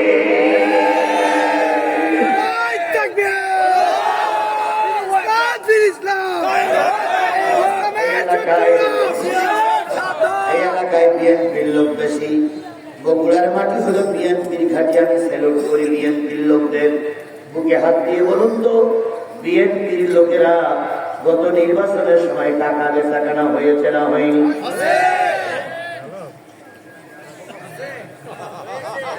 বিএনপির লোকেরা গত নির্বাচনে টাকায় বেচা কেনা হয়েছে না হয়নি? এমনকি সহসভাপতি জাতীয় নীতিমানে দল গঠনের পর থেকে তিনিও বিরাট টাকায় বিক্রি হয়ে গেছে। কথা বলে ঠিক না? বিএনপির নেতা কর্মী জাতীয় সংসদের নির্বাচনে টাকায় বেচা কেনা হয়েছে, জাতীয় পার্টির লোক বেচা কেনা হয়েছে না হয়নি? হয়েছে। করমলায় হুজুরের হাত টাকা, তিনিও কিন্তু কখনো সরকারের পক্ষে ছিল, কখনো বিপক্ষে ছিল। কথা বলেন ঠিক না? খালি সবাই টাকার কাছে বিক্রি হয়ে গেছে। একটা দল, একটা সংগঠন নেতাদের ফাঁসির কাছে ঝুলাইছে, কিন্তু টাকায় বিক্রি হয়নি।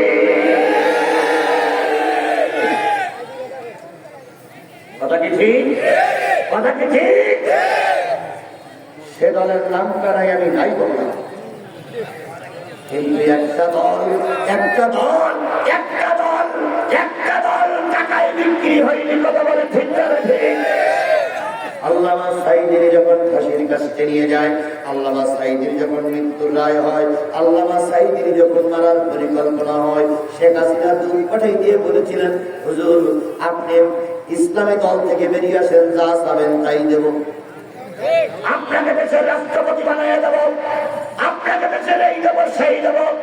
আল্লামা সাঈদী বলেছিলেন, এই প্রস্তাবটা দেবার সাহস তুমি পেলে কোথায়? এর নাম বাঘের বাচ্চা, এর নাম বাঘের বাচ্চা। তুমি আমার কাছে এই প্রস্তাবটা দেওয়ার সাহস পেলে কোথায়? তোমাকে এই সাহস কে দিল? আমি দল পরিবর্তন করবো?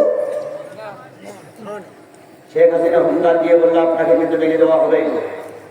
আল্লামা সাঈদী বলেন, একবার নয়, দুইবার নয়, তিনবার নয়, যতবার জীবিত হবো ততবারই করতে পারি, কিন্তু তোমার মতন ফেরাউনি বাচ্চার কাছে আমি মাথা নত করতে রাজি না।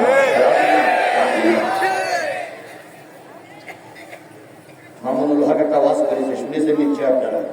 উনি বলেছেন, এক গ্লাস পানি নাও, সেই পানিতে মোরা ফেরাউন যেখানে আছে ওই ফেরাউনি থেকে পানিতে করো, 7 দিন পর দেখো পানির একটা কালার হয়েছে। এই 7 দিন পরে আবার নমরুদ্দিন নিয়ে এসো, যে কবরে আছে সেখান থেকে তুলে নিয়ে সেটা ওই পানির ভিতরে গোলো, গোলার পরে আর একটা রং হয়, তাহলে কয় নেতার গলা হইল। এরপরে বলতেছে কারুনি তুলে এসো, ওই পানির ভিতরে গোলো। এরপরে আব্দুল্লাহ বিন উবাই থেকে শুরু, যে কবরে আছে ওখান থেকে তুলিয়ে আনো, তুলিয়ে আনার পরে এই পানির ভিতরে গোলো। পানির ভিতরে পড়লি ওই পানির যে কালার হবে, ওই পানি যদি কোনো মাকে খাওয়ানো হয়, সেই মায়ের পেটের থেকে যদি কোনো মেয়ে সন্তান জন্ম নেয়, সেটাই হলো বাংলাদেশের শেখ হাসিনা, শেখ হাসিনা, শেখ হাসিনা।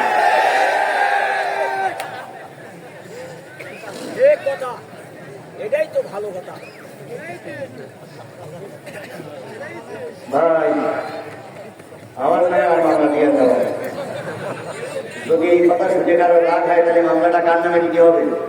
মামুনুল হকের বিরুদ্ধে। কারণ মামুনুল হকের কথা আমি রিলে করলাম। লোক সবাই জানে মামুনুল হকের কথাটা 100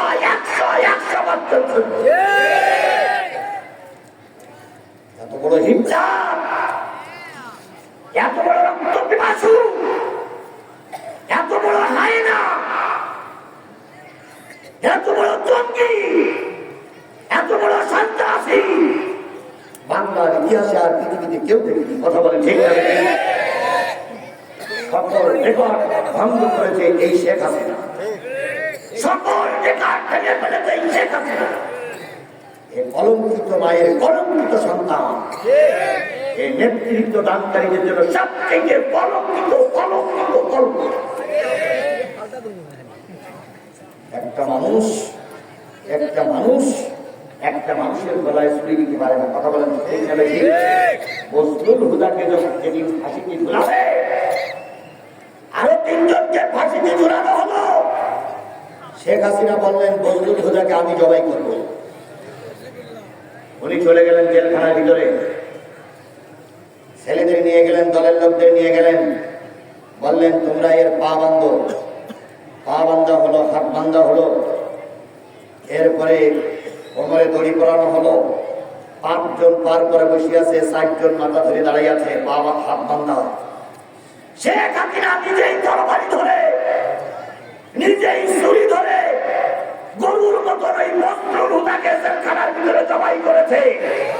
যেই পাপিষ্ঠ নারী মজলুল হুদার মতন একজন মানুষকে জেলখানার ভিতরে নিজে হাতে জবাই করতে পারে, সে মানুষ রূপী জানোয়ার, সে মানুষ রূপী কলঙ্ক, মায়ের কলঙ্ক। আর এই কথা শোনার পরে 2-1 মুখ কালো করতে চাও, তোমারও রক্তের ভিতরে ওই ভেজাল রক্ত। একটাও মাথা উঁচু করতে দেব না, যেটা মাথা উঁচু করবে আল্লাহ আলাদা করে ফেলানো হবে। 2023 সালের 14ই নভেম্বর আর 2024 সালের 14 14 নভেম্বর এক নয়, টাকা বললি চিৎকাতে কিছু ভাবো। ওটাই তো চাচ্ছি হুজুর।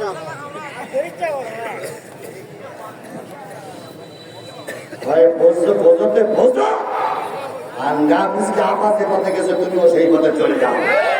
তোমার মতন চোর, তোমার মতন ডাকাত, তোমার মতন খুনি, তোমার মতন সন্ত্রাসী বাংলাদেশে থাকা দরকার নাই, দরকার নাই, দরকার নাই। চলবে চলবে চলবে বাস। আর একজন বলবরে ভাই, আমি নিজেই বিপদ। এবছর এত মাহফিলের চাপ, দুপুরবেলা একটা করে, সন্ধ্যা একটা করে, রাত্রিকে একটা করে পুলিশ বাঁচতেছে। আর আমার তো ওই নরম কথা হয় না, ঠিকই আছে হুজুর। আমার কথাগুলো তো এরকমই হয়। আমি তখনও যেরকম ছিলাম এখনো সেই রকম আছি, কিন্তু আজ পর্যন্ত আল্লাহ যেন এভাবেই কবুল করে। আবু জাহেল ডাক দিয়ে বলল, হুজুর মুহাম্মাদের বিরুদ্ধে একসাথে গেলে পারবা তো? কাব ইবনে মালিক মদিনার হুজুর বলল, অবশ্যই পারবো। আবু জাহেল বলল, কি প্রশ্ন করব আমি একটু শুনি। কাব ইবনে মালিক বলল, প্রথম প্রশ্ন করব শরিয়াতের। কিসের প্রশ্ন? 2 নম্বর, যদি শরিয়াতের প্রশ্নে তিনি জিতে যান, প্রশ্ন করব মানবতি। মানবতির প্রশ্নে যদি তিনি উদ্ধার হয়ে যান, প্রশ্ন করব আধ্যাত্মিক। 3টে প্রশ্নের যে কোনো একটা প্রশ্নে তিনি ধরা খেয়ে যাবেন। আর সেই সময় আপনারা এখন আমাকে 3 বস্তা টাকা দিয়ে যান, আর যদি জিতে যাই 4 বস্তা টাকা আপনারা আমাকে দেবেন। আবু জাহেল বলতেছে, যদি জিততে না পারো 3 বস্তা টাকা কি তুমি ফেরত দেবে? কাব ইবনে মালিক বলতেছে, পৃথিবীতে কেউ আমার সামনে জিততে পারেনি, আর মুহাম্মদও জিততে পারবে না। এটাই হলো বড় অহংকার।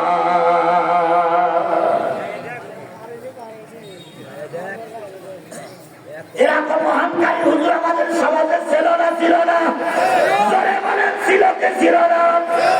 একটা হুজুর 79 ওয়াজ করতেন। তিনি একবার ওয়াজের মাহফিলে বলেছিলেন, সরকার আপনাকে ধন্যবাদ জানাই, রাজাকারের বিচার করেছেন।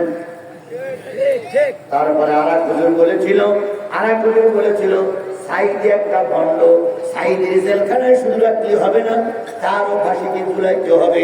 এই 2 জন হুজুর বিমানে চড়ে ওয়াজ করতেন। সেই 2 জন হুজুর ছিল দারুণ জনপ্রিয়তা বক্তা। কিন্তু এখন বাংলাদেশ জামাত ইসলামের ছেলেরা যখন রাস্তায় নেমেছে, ওই 2 হুজুরের মাহফিল বাংলাদেশে প্রায় জায়গায় বন্ধ হয়েছে।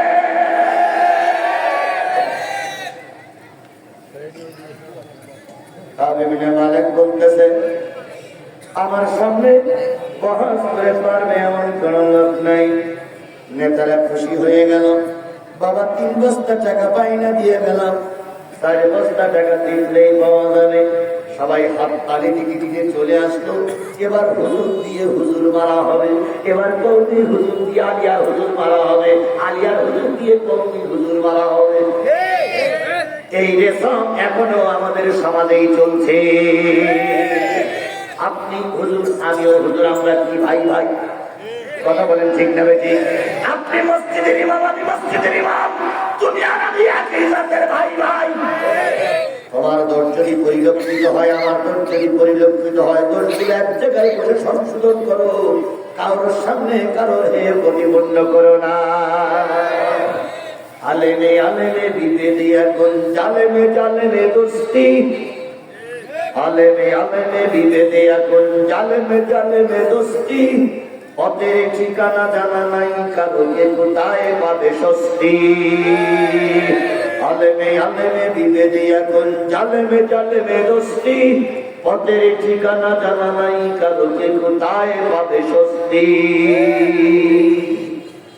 নির্ধারিত সময় আসলো, মক্কায় একটা আনন্দর বন্যা বয়ে যাচ্ছে। এবার মোহাম্মদ শেষ, মোহাম্মদ শেষ, মোহাম্মদ শেষ।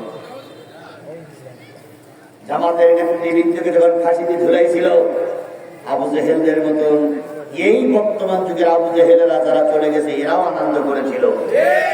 অনেক হুজুররা আনন্দ মিছিল বের করেছিল। কথা বলে ঠিক না বেঠি? অনেক হুজুররা তুমি মাথায় গিয়ে বগুড়ার 7 পাতায় স্লোগান দিয়েছিল, আল্লামা সাঈদীর ফাঁসি চাই, আল্লামা সাঈদীর এখন মারছি এখন। আমি কি কথাটা পারাই বললাম? আপনি কথা কি পারাই বলতেছি? তাদেরকে আমরা সবাই চিনে রেখেছি, কথা বলে ঠিক নেবে ঠিক। মিষ্টি বন্ধ এরা মিষ্টি বিতরণ করেছে। আবু জাহেল বাহিনী ধরতে দেখতে শুরু করলো। নবীজি কিছুই বুঝতে পারে না। নির্ধারিত সময় আসলো, 50,000 লেকের বাহিনী জোগাড় করা হলো। মোহাম্মদকে ঠকাই দেবে, সঙ্গে সঙ্গে 50,000 লোক তাকে মেরে ফেলবে। এটাই হলো ওদের টাইম নাম। ভাই আমি কি মোনাজাত করে দেবো? করবো? তাহলে মুক্তি হবে না ভাই? সবাই আমার ভাই, কথা বলে ঠিক হবে ঠিক। বিএনপি আমার ভাই, জামাত আমার ভাই, তাবলীগ আমার ভাই, সর্বদাই আমার ভাই, হেফাজত আমার ভাই। কারণ সবাই আমরা কি হলাম? সবাই আমরা নামাজি, কথা বলেন ঠিক হবে ঠিক। একই মসজিদে নামাজ পড়ি, একই জেলায় বসবাস করি। আমার শত্রু নেই, শত্রু সেই লোক যে কোরআনের শত্রু। সুতরাং আপনারা এখানে যারা বসে আছেন সবাই আমার ভাই নয়, আমি আপনার ভাই নয়। খালি এক ভাইকে বিপদে ফেলে যদি আপনি চলে যান, আপনি কিসের ভাই? কেউ যায় না। আসবে 14ই রবিউল আউয়াল ভরা পূর্ণিমার রাতে আবু জেহেল বাহিনী 50,000 লেকের বাহিনী এক জায়গায় করলো। সূরা কমারে যাচ্ছি, 50,000 লেকের বাহিনী এক জায়গায় করে তেল মাখানো আর বললো, মোহাম্মদ কাজকে ঠকানো হবে, পিটাই মেরে ফেলবা, কারোর কোনো দোষ হবে না, জো হুকুম যাবো না। 50,000 লোক আসলে সুন্দর মঞ্চ তৈরি করা হলো। মঞ্চে দুটো চেয়ার দেওয়া হলো, একজন হলো প্রধান বক্তার জন্য, আর একটা হলো ওই মাহফিলের সভাপতির জন্য। বলুন তো, প্রধান বক্তা আসতেছে মদিনার থেকে কয় বস্তা টাকা চুক্তি হয়েছে? 7 বস্তা। আর ওই মাহফিলের যিনি সভাপতি তার নাম কি? আবু জেহেল। আমরা বগুড়ার মাটিতে দেখতাম ওরা নিজের লোকদেরকে ভাইনা করে নিয়ে আসতো, আর আওয়ামী লীগের লোকেরা সেই মাহফিলের সভাপতি হয়ে বসে থাকতো।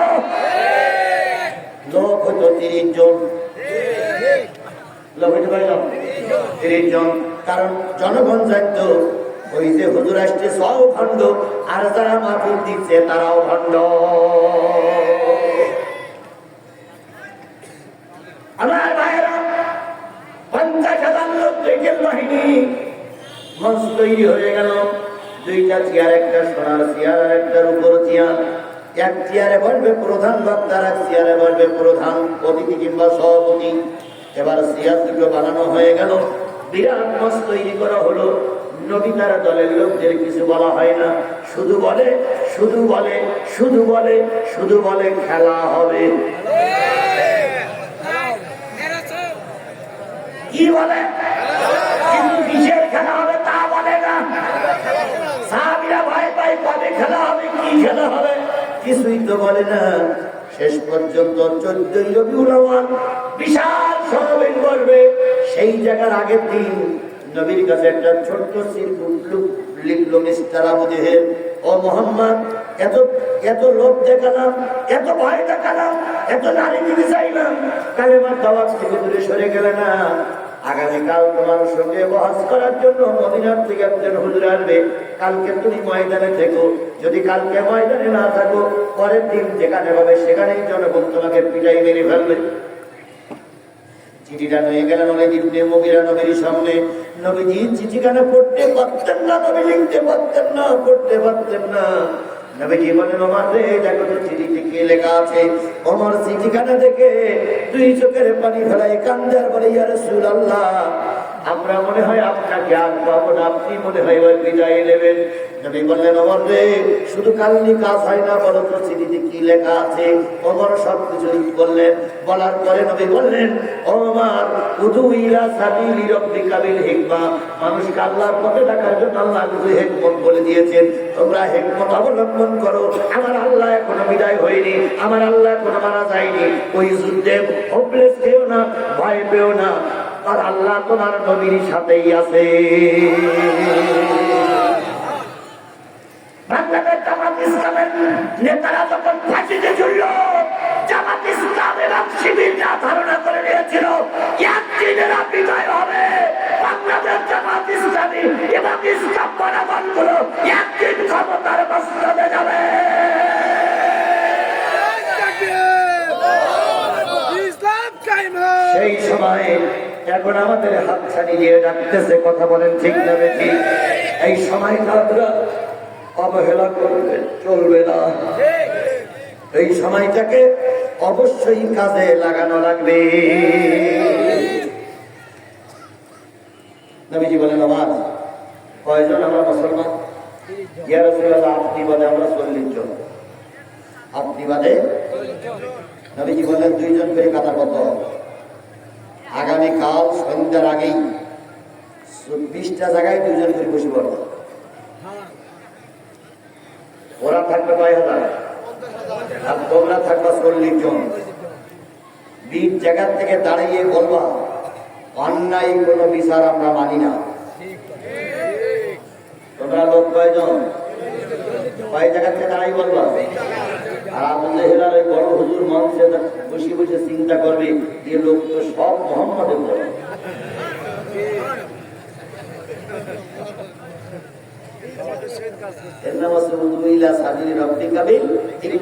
এটা হলে যেমন কথা তেমন কাজ। 40 জন লোক চলে গেলেন ভিতরে। পরের দিন কাব ইবনে মালিক 5 জন সঙ্গী নিয়ে যথা সময় মঞ্চে এসে হাজির হয়ে গেছে। যথা সময় মঞ্চে এসে হাজির হয়ে গেছে। এবার মঞ্চে এসে যখন আবু জেহেলের সঙ্গে মুসাফা করতেছে, কোলাকুলি করতেছে, তখন আবু জেহেল বলতেছে, হুজুর মুহাম্মদ হয়তো এখনই আসবে। প্রশ্ন কি করবেন তাকে আপনি ভেবে বুঝে আসছেন? হ্যাঁ, প্রথম প্রশ্ন শরিয়াতের, পরের প্রশ্ন মারফতি, তারপরের প্রশ্ন আধ্যাত্মিক। যে কোনো একটা প্রশ্নে মুহাম্মদ ঠকিয়ে যাবে। আবু জেহেল বলছে, মুহাম্মদ সম্পর্কে আপনার কোনো ধারণা আছে? তা বলতেছে, কেন? মুহাম্মদ যা বলে তাই বলে। দেখেন, যারাই জবাব পেয়ে নিয়েছে তারাই আবার ভয় দেখাচ্ছে। তা বলতেছে, মুহাম্মদ যা বলে তাই হয় মানে? আমি একদিন মাথায় করে কিছু ফল নিয়ে যাচ্ছিলাম বাজারে। প্রতিমধ্যে মুহাম্মদের সঙ্গে দেখা। মুহাম্মদ বলতে ডালার ভিতরে কি? আমি চিনতে পারলাম একদিন মানুষ যদি বলি ফল হয়তো সেই বসতে পারে। তাই বললাম, এই ডালার ভিতরে পাথর। তা মোহাম্মদ নিজকে হেসে দিয়ে বলতেছে, চাচা আপনি যেটা বলেছেন ওটাই যেন হয়। কোন দোয়া কালাম কিছু করল না হুজুর, শুধু বলেছেন যেটা বলেছেন ওইটাই যেন। আমি এই কথা শুনে বাজারে গেছি। বাজারে যাওয়ার পরে মানুষের মানুষ সব কিছু ডালা উপর করি দেখি সব পাথর। এ হলো সেই লোক। বাহাস তো করবেন, হিসেব কিছু করেই বাহাস করেন। তাহলে হুজুর ডেকে আর ভয়টা ডেকে হচ্ছে না ভাই? হুজুরের এতক্ষণ সাহস ছিল, এখন বাড়ি ডেকে নিয়ে বলছে হুজুরি যা বহাস করবার কেউ হুজুর বলে যাই। তবে মাথা করছে, সেটা আবার আগে বলেন ঠিক না? ভয় ঢুকে আগে বলতে আসছে না। তখন আর কোনো কথা নেই, আরো একদিন আমি বসে আছি, মুহাম্মদ সাল্লাল্লাহু আলাইহি ওয়াসাল্লাম আমার সামনে এসে বলতেছে, চাচা ঈমানের কালেমাটা গ্রহণ করুন, জান্নাতের পথ ধরুন। আমি তখন বললাম, আবু জেহেল শোনো। আমি তখন বললাম, মুহাম্মদ শোনো, তুমি যে কথাগুলো বলো এগুলো তো ভ্রান্ত কথা, ভণ্ড কথা। সুতরাং তুমি সব নবীরা মুজিজা দেখিয়েছে, তুমি কি একটা মুজিজা দেখাইতে পারবা? মুহাম্মদ বললেন, চাচা কি মুজিজা দেখতে চাও? আমি তখন পকেটের ভিতরে একটা পাথর ছিল, পাথরটা হাতের ভিতরে নিয়ে বলতেছি, বলো আমার হাতের ভিতরে কি? তারপর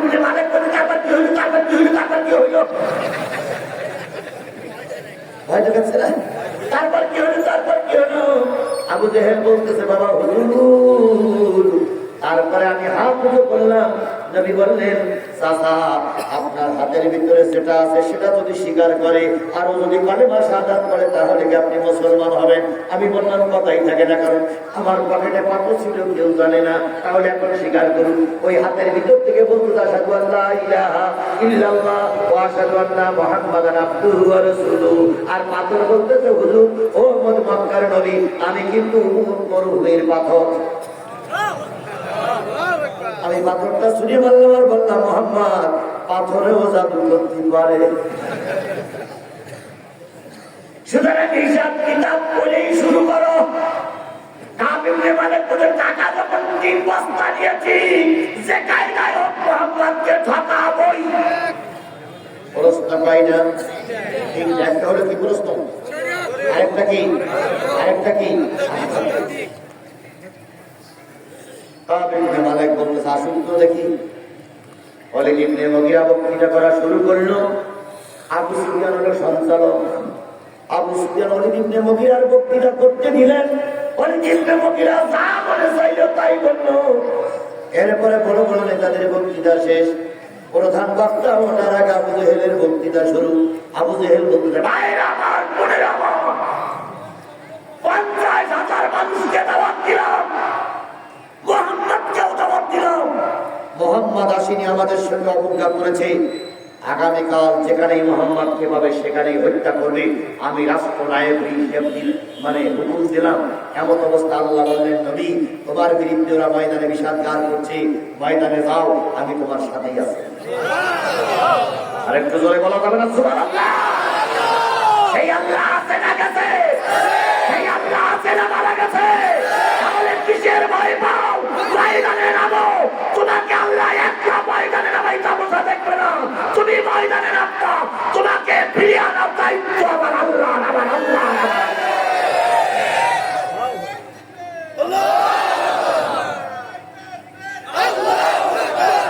আজকে এখানে যারা বসে আছেন, বুকে হাত দিয়ে বলুন তো, দুরুসে কনসেপ্ট থেকে কথা বলে নেমে গেলেন, আপনার বাহিনীকে বললেন জিহাদি আজকে রাজনীতির কথা বলে জিহাদির কনসেপ্ট থেকে নামাইয়ে দেওয়া।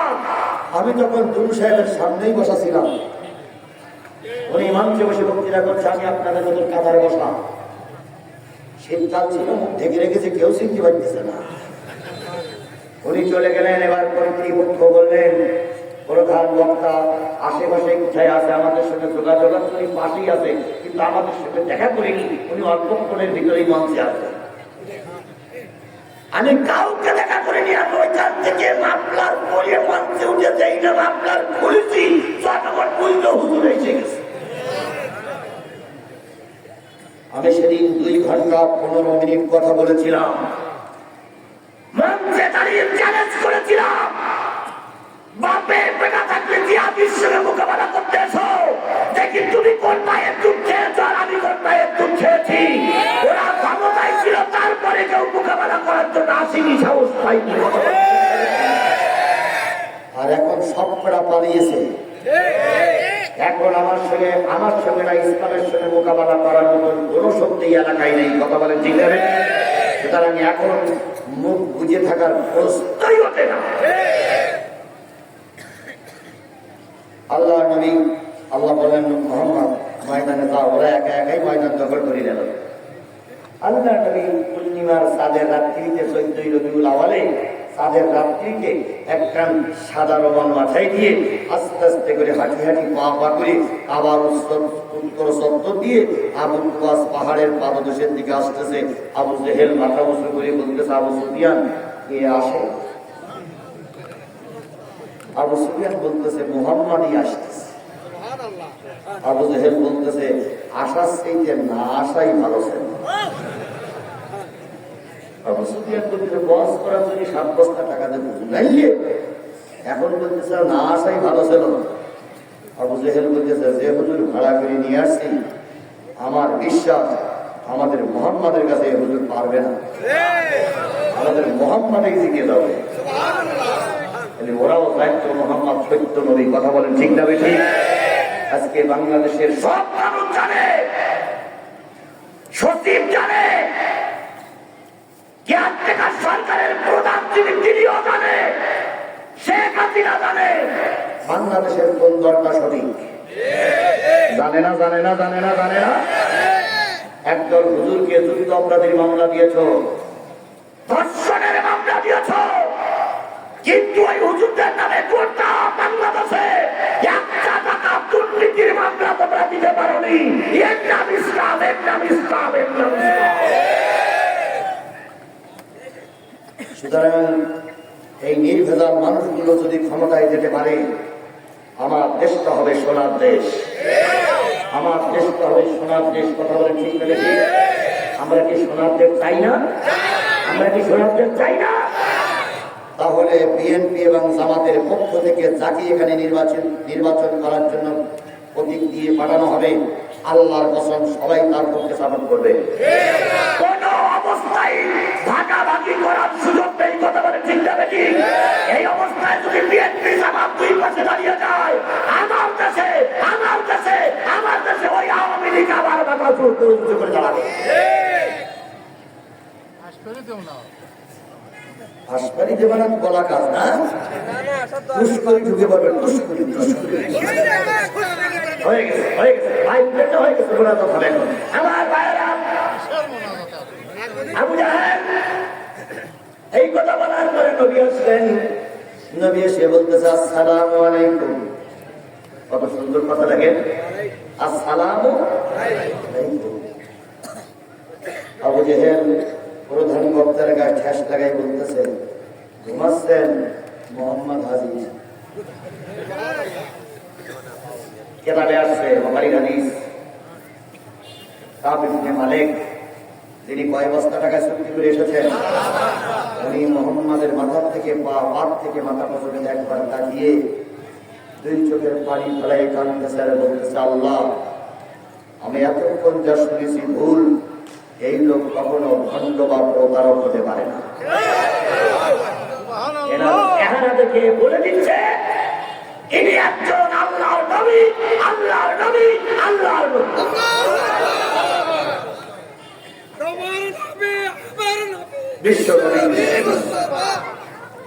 চেহারা থেকে বলা হচ্ছে ইনি হলেন একজন প্রকৃত নবী, কিন্তু হুজুর কিসে বিক্রি হয়ে গেছে? ভাই বিক্রি হয়ে গেছে। আবু জাহেল বলতেছে, প্রশ্ন করুন। কয়টা প্রশ্ন? তিনটা প্রশ্ন। কাব ইবনে মালিক বলতেছে, আপনার নাম মুহাম্মদ, পিতার নাম আব্দুল্লাহ, দাদার নাম আব্দুল মুত্তালিব, কোন জন্মে? কুরাইশ বংশে। আপনি কি নিজেকে নবী বলে দাবি করতেছেন? কাব ইবনে মালিকের প্রশ্ন। আল্লাহ নবী বললেন, আমি নিজেকে নবী বলে দাবি করি না, আল্লাহ আমাকে নবুয়ত দিয়েই পাঠিয়েছে। ভদ্রলোকের প্রশ্নের উত্তরগুলো এরকমই হয়। মা কানা মুহাম্মাদুন আবা আহাদিন মিন রিজালিকুম ওয়ালাকিন রাসূলুল্লাহি ওয়া খাতামান নাবিয়্যিন। আল্লাহ নবী বললেন, আমি নবীর দাবিদার নই, আমাকে কি বানিয়ে পাঠিয়েছে? নবী বানিয়ে পাঠিয়েছেন কে? আল্লাহ। কাব ইবনে মালিক বললেন, ভাই মুসা আলাইহিস সালাম ছিলেন আল্লাহর পয়গম্বর, ইব্রাহিম ছিলেন আল্লাহর পয়গম্বর। মুসার মুজিজা ছিল হাত উঁচু করলে কবুলের থেকে লাইন বাহির হতো। মুসা আলাইহিস সালামের মুজিজা ছিল পানিতে পানি দিলে কি হয়ে যেত? রাস্তা হয়ে যেত। ইব্রাহিমের মুজিজা ছিল আগুন ঠান্ডা হয়ে গেছিল। আপনি যদি আল্লাহর নবী হন, একটা মুজিজা আমাকে দেখান। কাব ইবনে মালিক বললেন, ভাই আমার, তাওরাত জবুর ইনজিল পড়েছো, কি মুজিজা তুমি দেখতে চাও? আমাকে বললে আমি চেষ্টা করে দেখতে পারি। কাব ইবনে মালিক বললেন, যদি তুমি প্রকৃত আল্লাহর নবী হয়ে থাকো, এই পূর্ণিমার চাঁদটা দ্বিখণ্ডিত করে দেখা। মাথার পরে পূর্ণিমার চাঁদ, আজকেও কিন্তু পূর্ণিমার চাঁদ মাথার পরে যাওয়ার সময় দেখে নেবেন।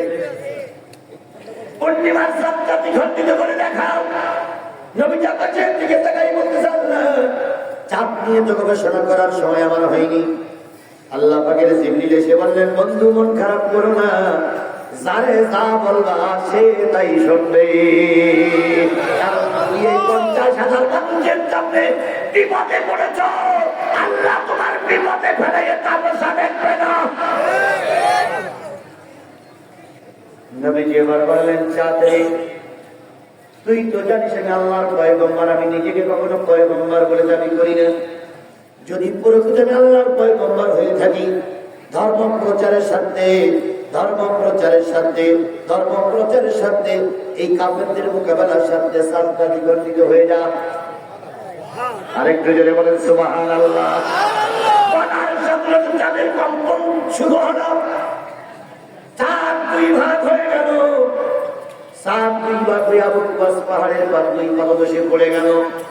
বলুন তো মঞ্চে বসে আছে কোন কোন নেতা? আবু জেহেল আর ওই হুজুর আর কাফের বাহিনী। মঞ্চের সামনে বসে আছে কয় হাজার? 50,000 মুসলমান মাত্র কয়জন? আল্লাহ নবী চাঁদ যখন দ্বিগন্ডিত হয়ে দুই পাশে ডুবে যাচ্ছিল, আল্লাহ রাব্বুল আলামিনের নবী তখন বললেন, ইকতারাবাতিস সাআ ওয়ানশাক্কাল কামার।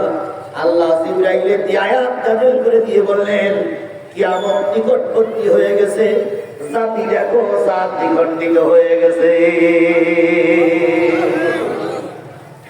আল্লাহ বলছে ইকতারাবাতিস সাআ ওয়ানশাক্কাল কামার, চাঁদ দ্বিগন্ডিত হয়েছে, কিয়ামত পূজা এসেছে, নিকটবর্তী হয়েছে, কিয়ামত সামনে এসেছে, চাঁদ দ্বিগন্ডিত হয়ে গেছে।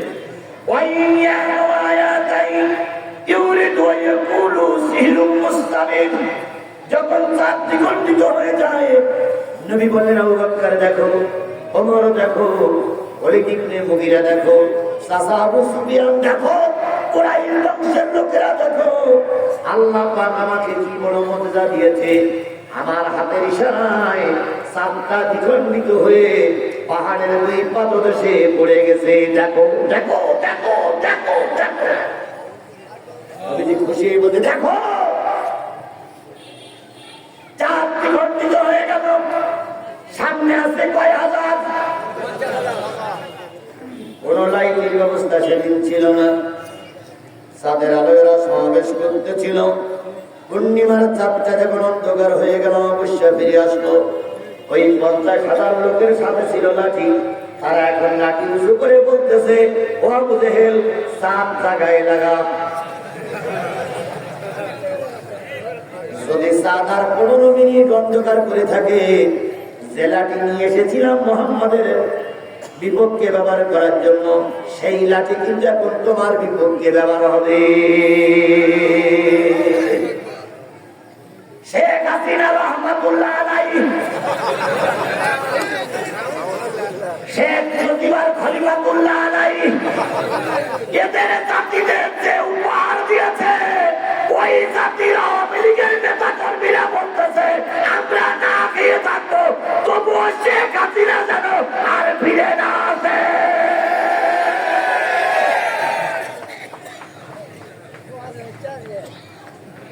অন্যদিন কি হয়? আজকে যদি ওয়াজ হয়, অন্যদিন কি হয়? ওনারা প্রায় বলতেন, এটা আমার আব্বার স্বপ্ন ছিল,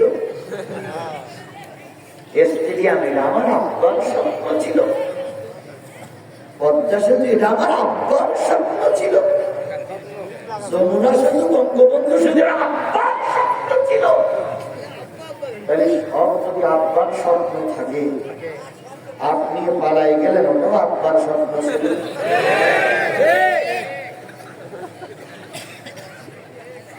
জাতির পিতা জাতির বাবা মুজিব বাবা স্বপ্ন ডেকে কয়, দেশটা তো আমার একা অন্য কারো নয়, মাগো দেশটা তো আমার একা অন্য কারো নয়। জাতির বাবা মুজিব বাবা স্বপ্ন ডেকে কয়, দেশটা তো আমার একা অন্য কারো নয়।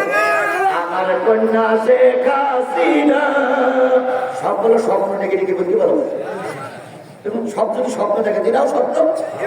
আমার কন্যা শেখ হাসিনা, সে যে কারোর ধারে ধারে না, দড়ি তাহার বান্দা আছে দিল্লির দিল্লির কোটায়, দড়ি তাহার বান্দা আছে দিল্লির কোটায়। দেশটা তো আমার একা, অন্য কারো নয়। দেশটা তো আমার একা, অন্য কারো নয়। তিলক পরে মাঝে আমার মন কেড়েছে দিল্লির দাদা।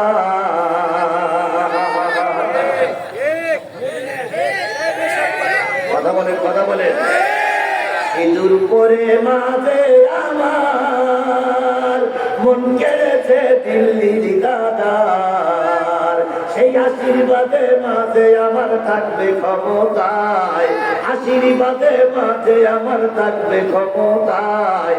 দেশটা তো আমার একা, অন্য কারো নয়। দেশটা তো আমার একা, অন্য কারো নয়। মাগো তুমি সাবধান থেকো, যেই না কুকাম করতে আসো। জনগণে খেপলে তোমার উড়াবে চিতায়, জনগণে খেপলে তোমার উড়াবে চিতায়। এই ওসিয়াত করে গেলাম যাওয়ার বেলায়, এই ওসিয়াত করে গেলাম যাওয়ার বেলায়। জাতির বাবা মুজিব বাবা স্বপ্ন ডেকে কয়, দেশটা তো আমার একা, অন্য কারো নয়। কথা ঠিক, কথা ঠিক।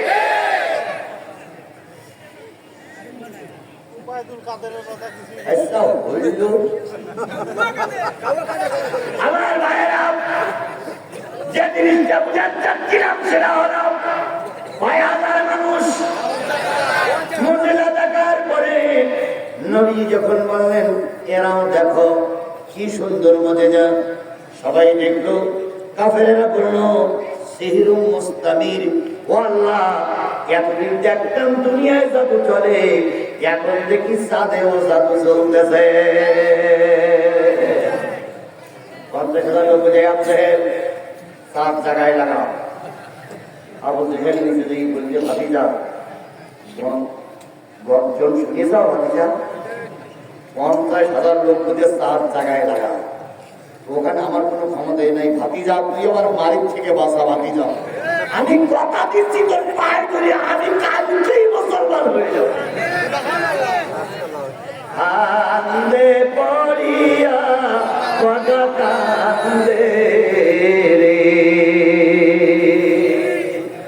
হাসান মাহমুদ। মাইক ধরলেই খালেদা জিয়া কাপড়ে কাপড় পর্যন্ত মাইক ছাড়তো না। হাসানুল্লাহ কিন্তু বিএনপির চরম শত্রুতা করেছে। কথা বলে ঠিক না? সেই হাসান মাহমুদ লন্ডনে বসে বলতেছে, দেশ গঠন করার জন্য বিএনপির সঙ্গে আমরা হাত মিলাতে রাখি। কান্দে পড়িয়া বাগা কান্দে রে। কি বলে বলে বলে বলে অনেকেই এখন সুর পাল্টাইছে, সুর পাল্টাইছে, সুর পাল্টাইছে। আমরা তোমাদের দেখে রেখেছি, জাতি তোমাদের চিনে রেখেছে। কথা বলেন ঠিক না? রাত বেশি হয়ে যাচ্ছে, বেশি দূরে যাবো না, শেষ করতে চাই। যখন পারলেন না, যখন রসুলের পা চড়াই ধরলেন, নবীজি বলেন আল্লাহ ৭ জায়গায় লাগাইয়া দাও। কারণ নবী দয়ার মানুষ। আবু জেহেলের কান্নায় নবীর দয়া এসে গেছে। ৭ জায়গায় লাগাইয়া দাও।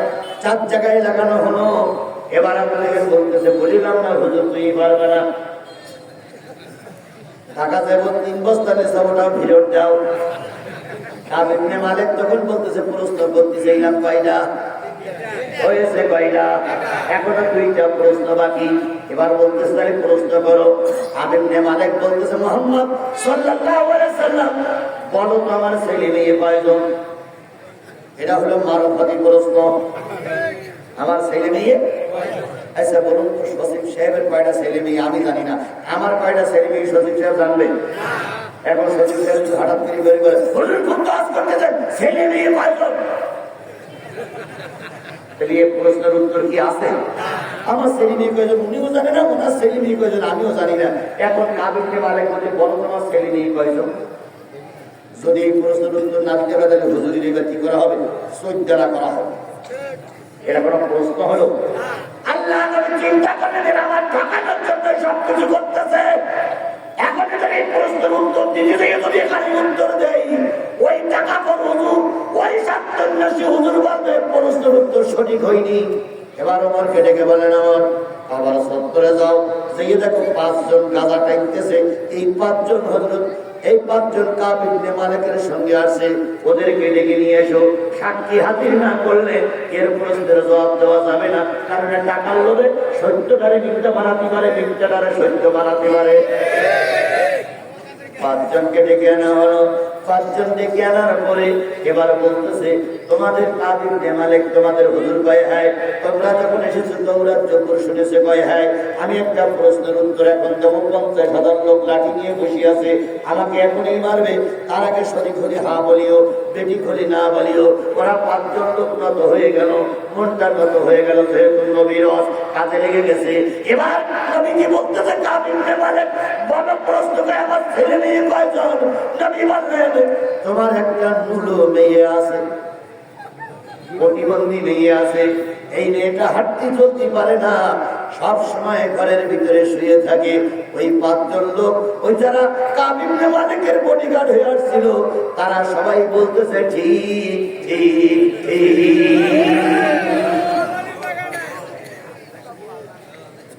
কাব ইবনে মালিক বলতেছে, যারা আমার বডিগার্ড তারাই বলতেছে ঠিক ঠিক। আবু জেহেল বলতেছেন, বলি না পারবে না, তুমি যে পারবে না তোমার চেহারা দেখি বোঝা গেছিল। কাব ইবনে মালিক বলতে, প্রশ্ন এখন একটা বাকি আছে। সেইটা কি প্রশ্ন? আমার 4 বছর টাকা আপনাকে দেবেন, প্রশ্নের উত্তর যদি না দিতে পাই ঠিক। কাব ইবনে মালিক বলতেছে, শেষ প্রশ্ন। নবী বললেন ঠিক। কাব ইবনে মালিক বলতেছে, আমি যখন এই 5 জন বডিগার্ড নিয়ে আসতেছিলাম, তখন আমার স্ত্রী আমাকে গেটের সামনে ডাকলেন যে কেউ যেন না আসে, তুমি একা আসো। আমি বাড়ির ভিতরে চলে গেলাম, স্ত্রী স্পেশাল কাপড়ায় আমাকে নিয়ে শোয়ালেন, সমস্ত দরজা জানলা বন্ধ করে দিলেন। আমার কানের কাছে মুখটা লাগাইয়ে আমার স্ত্রী আমার কানে কানে কি বলেছিল, ওটা যদি তুমি বলতে পারো আমি জানবো তুমি সত্য নবী।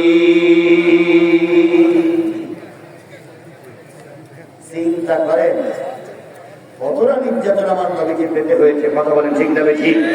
এবার কাব ইবনে মালিকের প্রশ্ন শুনে বলতেছে, বাইরে আগের দুটো প্রশ্নের উত্তর শুনে তুই যদি বুঝিস আমি সঠিক কথা বলেছি, আমার 3 নম্বর প্রশ্নের উত্তর হলো, স্ত্রী তোমাকে ঘরের ভিতরে ডেকে কানের কাছে মুখ লাগাইয়ে বলেছে, স্বামী তাওরাত আমাকে শুনাইছ, জব্বুর আমাকে শুনাইছ, ইনজিল আমাকে শুনাইছ, সব কেতাবাদি শুনি আমি যা বুঝেছি, তুমি যে লোকটার সঙ্গে বহস করতে যাচ্ছ উনি আল্লাহর পয়গম্বর, উনি হলেন শেষ জামানার নবী। সুতরাং যদি সব প্রশ্নের পরে যদি তোমার ধারণা আসে উনি শেষ নবী, নবীদের তো আল্লাহ ফিরাইয়া দেয় না, আসার সময় নবীর হাত কেনা ধরে বলিও, ও আব্দুল্লাহর বেটা মুহাম্মদ আখির জামানার নবী, আপনি দোয়া করুন যেন আমার নুলো মেয়েটা ভালো হয়ে যায়। এটাই ছিল তোমার স্ত্রীর শেষ কথা। আমি তোমার সামনে আসার সাথে সাথে দোয়া করে দিয়েছি, বাড়ি দিয়ে দেখবা তোমার নুলো মেয়েটা হাঁটাচলা করতেছে, বাড়ি দিয়ে দেখবা তোমার নুলো মেয়েটা ভালো হয়ে গেছে, তোমার প্রতিবন্ধী মেয়েটার প্রতিবন্ধী নাই। কাব ইবনে মালিক যে কথাটা বলেছিল সেটাই আল্লাহ নোট করেছে, ওয়াকাল্লাবু ওয়াত্তাবাউ আহওয়াআহুম ওয়া কুল্লু আমরিন মুস্তাকিম। সুবহানাল্লাহ বলেন, আল্লাহু আকবার বলেন। আল্লাহ নবীর কথা শুনে কাব ইবনে মালিক বললেন, বন্ধু এতক্ষণ ওয়াজ করে যা বুঝলাম, তাওরাত জব্বুর ইনজিল পড়ে যা বুঝলাম, আপনি হলেন শেষ জামানার শেষ পয়গম্বর। তোমরা কালেমা পড়ো আর নাই পড়ো, আমি এই নবীর হাতে হাত দিয়ে কালেমা পড়ে নিলাম, লা ইলাহা ইল্লাল্লাহু মুহাম্মাদুর রাসূলুল্লাহ। নবী আর কাব ইবনে মোলা, কাব ইবনে মালিক যখন কোলাকুলি করতেছিলেন, মুসাফা করতেছিলেন, কালেমা পড়তেছিলেন, আবু জেহেল যখন বলল, আবু সুফিয়ান ময়দান থেকে পালাও, কারণ দুই হুজুর এখন এক হয়ে গেছে, কওমি আর আলিয়া এক হয়ে গেছে, এবার সংসদে কোরআন যাবে, ঠেকানো যাবে না, তাড়াতাড়ি ভারতে চলো।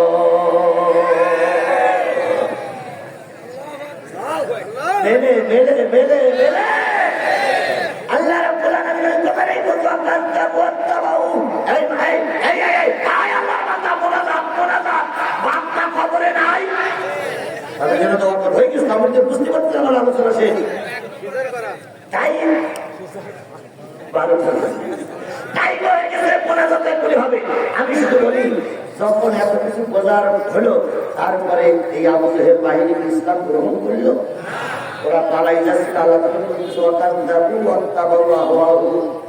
তারা নিজেদের নফসের খায়েশ পূরণের জন্য ময়দান থেকে চলে গেল আর বলল, কাব ইবনে মালিকও মিথ্যাবাদী, মুহাম্মদও মিথ্যাবাদী। দুইজনকে মিথ্যা কথা বলে ওরা পালাই চলে যাচ্ছে। মুসলমানদের সংখ্যা আছে কত? 6 ভাগ। ওখান থেকে বলতেছি, ইয়া রাসূলুল্লাহ, আবু জেহেল বলো পিছনের দরজাতে পালাচ্ছে। আলী তখন দাঁড়াই বলতেছে, পালা রে পালা, জলদি পালা, আমাদের বেলায় হয়েছে ওটা। যেই না ইসলামপন্থীরা ক্ষমতায় আসলো, আবু জেহেলের মেয়েরা, আবু জেহেলরা পালায়ে চলে গেছে। কি বলে পালালো? অকুল্ল আপনি বুঝতে কি বলি, বাপরে বাপ, ওরে বাপরে বাপ, ওরে ওরা তখন বললো, ওরে বাপরে বাপ, এরা সব এক হয়ে গেছে, আর থাকা যাবে না, পালা, ঠিকই বিমানের স্টার্টে। ওরা পালাই চলে গেল। সত্যটা গ্রহণ আবু জেহেল করিনি, এরাও সত্যটা গ্রহণ করছে না। কথা বলেন ঠিক যাবে ঠিক? সুতরাং আজকের এই মাহফিলের শেষ শিক্ষা হলো, আপনারা আমরা কি সবাই কোরআনের পক্ষে থাকতে চাই? কোরআনের পক্ষে যদি আপনি থাকেন, আপনার 1 নম্বর কাজ হচ্ছে 5 ওয়াক্ত সালাত আদায় করতে হবে। যে ব্যক্তি 5 ওয়াক্ত সালাত আদায় করে না, সে বড় যত বড় হুজুর হোক, সে আসলে মুসলমান না। তাহলে আজকের থেকে নিয়ত করবো, যতদিন বেশি আছি কোরআনের ছায়া তলে থাকবো, 5 ওয়াক্ত নামাজ ঠিক মতো আদায় করবো। কারা কারা 5 ওয়াক্ত নামাজ আদায় করবে বলে নিয়ত করেছেন, আল্লাহরে দেখাই দেন। নারায়ে তাকবীর। 1 নম্বর। 2 নম্বর, যতদিন বেঁচে আছি মিথ্যা কথা বলবো না, ইনশাআল্লাহ। 3 নম্বর, যতদিন বেঁচে আছি কারোর আমানাতের খেয়ালাত করবো না। 4 নম্বর, মেয়েদের জন্য বলি, যত মা বোন আসছেন, নিয়ত করুন, অশ্বলি শুধু হবে না, নিজের শরীরের হেফাজত করতে হবে। যে নারী পর্দা করে না, তার হজের 1 পয়সাও দাম নাই। এই জন্য সকল মা বোনদের পায়ের পরে হাত থেকে বললাম, আপনার মতন একজন মায়ের থেকে আমাদের সচিব সাহেব জন্ম নিয়েছি, আপনার মতন একজন মায়ের পেট থেকে আমি আজিজুল ইসলাম জন্ম নিয়েছি।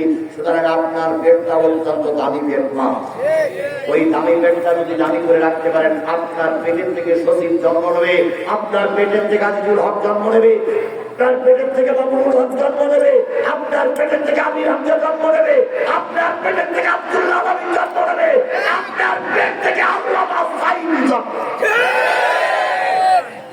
সুতরাং আপনার পেটটা ঠিক করুন, আপনি পদ্মাশীলা হন, স্বামীর যে কায়দা হোক সেই কায়দার খেদমত করেন। আর নারী পুরুষ আমাদের সকলের আজকে শপথ হবে, যতদিন এই বাংলার জমিনে কোরআন দিয়ে দেশ শাসিত না হবে, ততদিন পর্যন্ত ময়দান ছেড়ে ঘরে বসে থাকবো না। আজকের থেকে, এই মুহূর্ত থেকে নিয়ত করলাম, কোরআন প্রতিষ্ঠা না হওয়া পর্যন্ত 1 সেকেন্ডের জন্য ময়দান বাতিলের কাছে ছেড়ে দেব না, দেব না, দেব না, দেব না, দেব না। আল্লাহ আমাদের এই কয়টা অবতার করে টিকে থাকা তৌফিক দান করুন। আপনি, আমি, সচিব, মাওলানা সাহেব সবাই যেন এক জান্নাতের ভিতরে থাকতে পারি।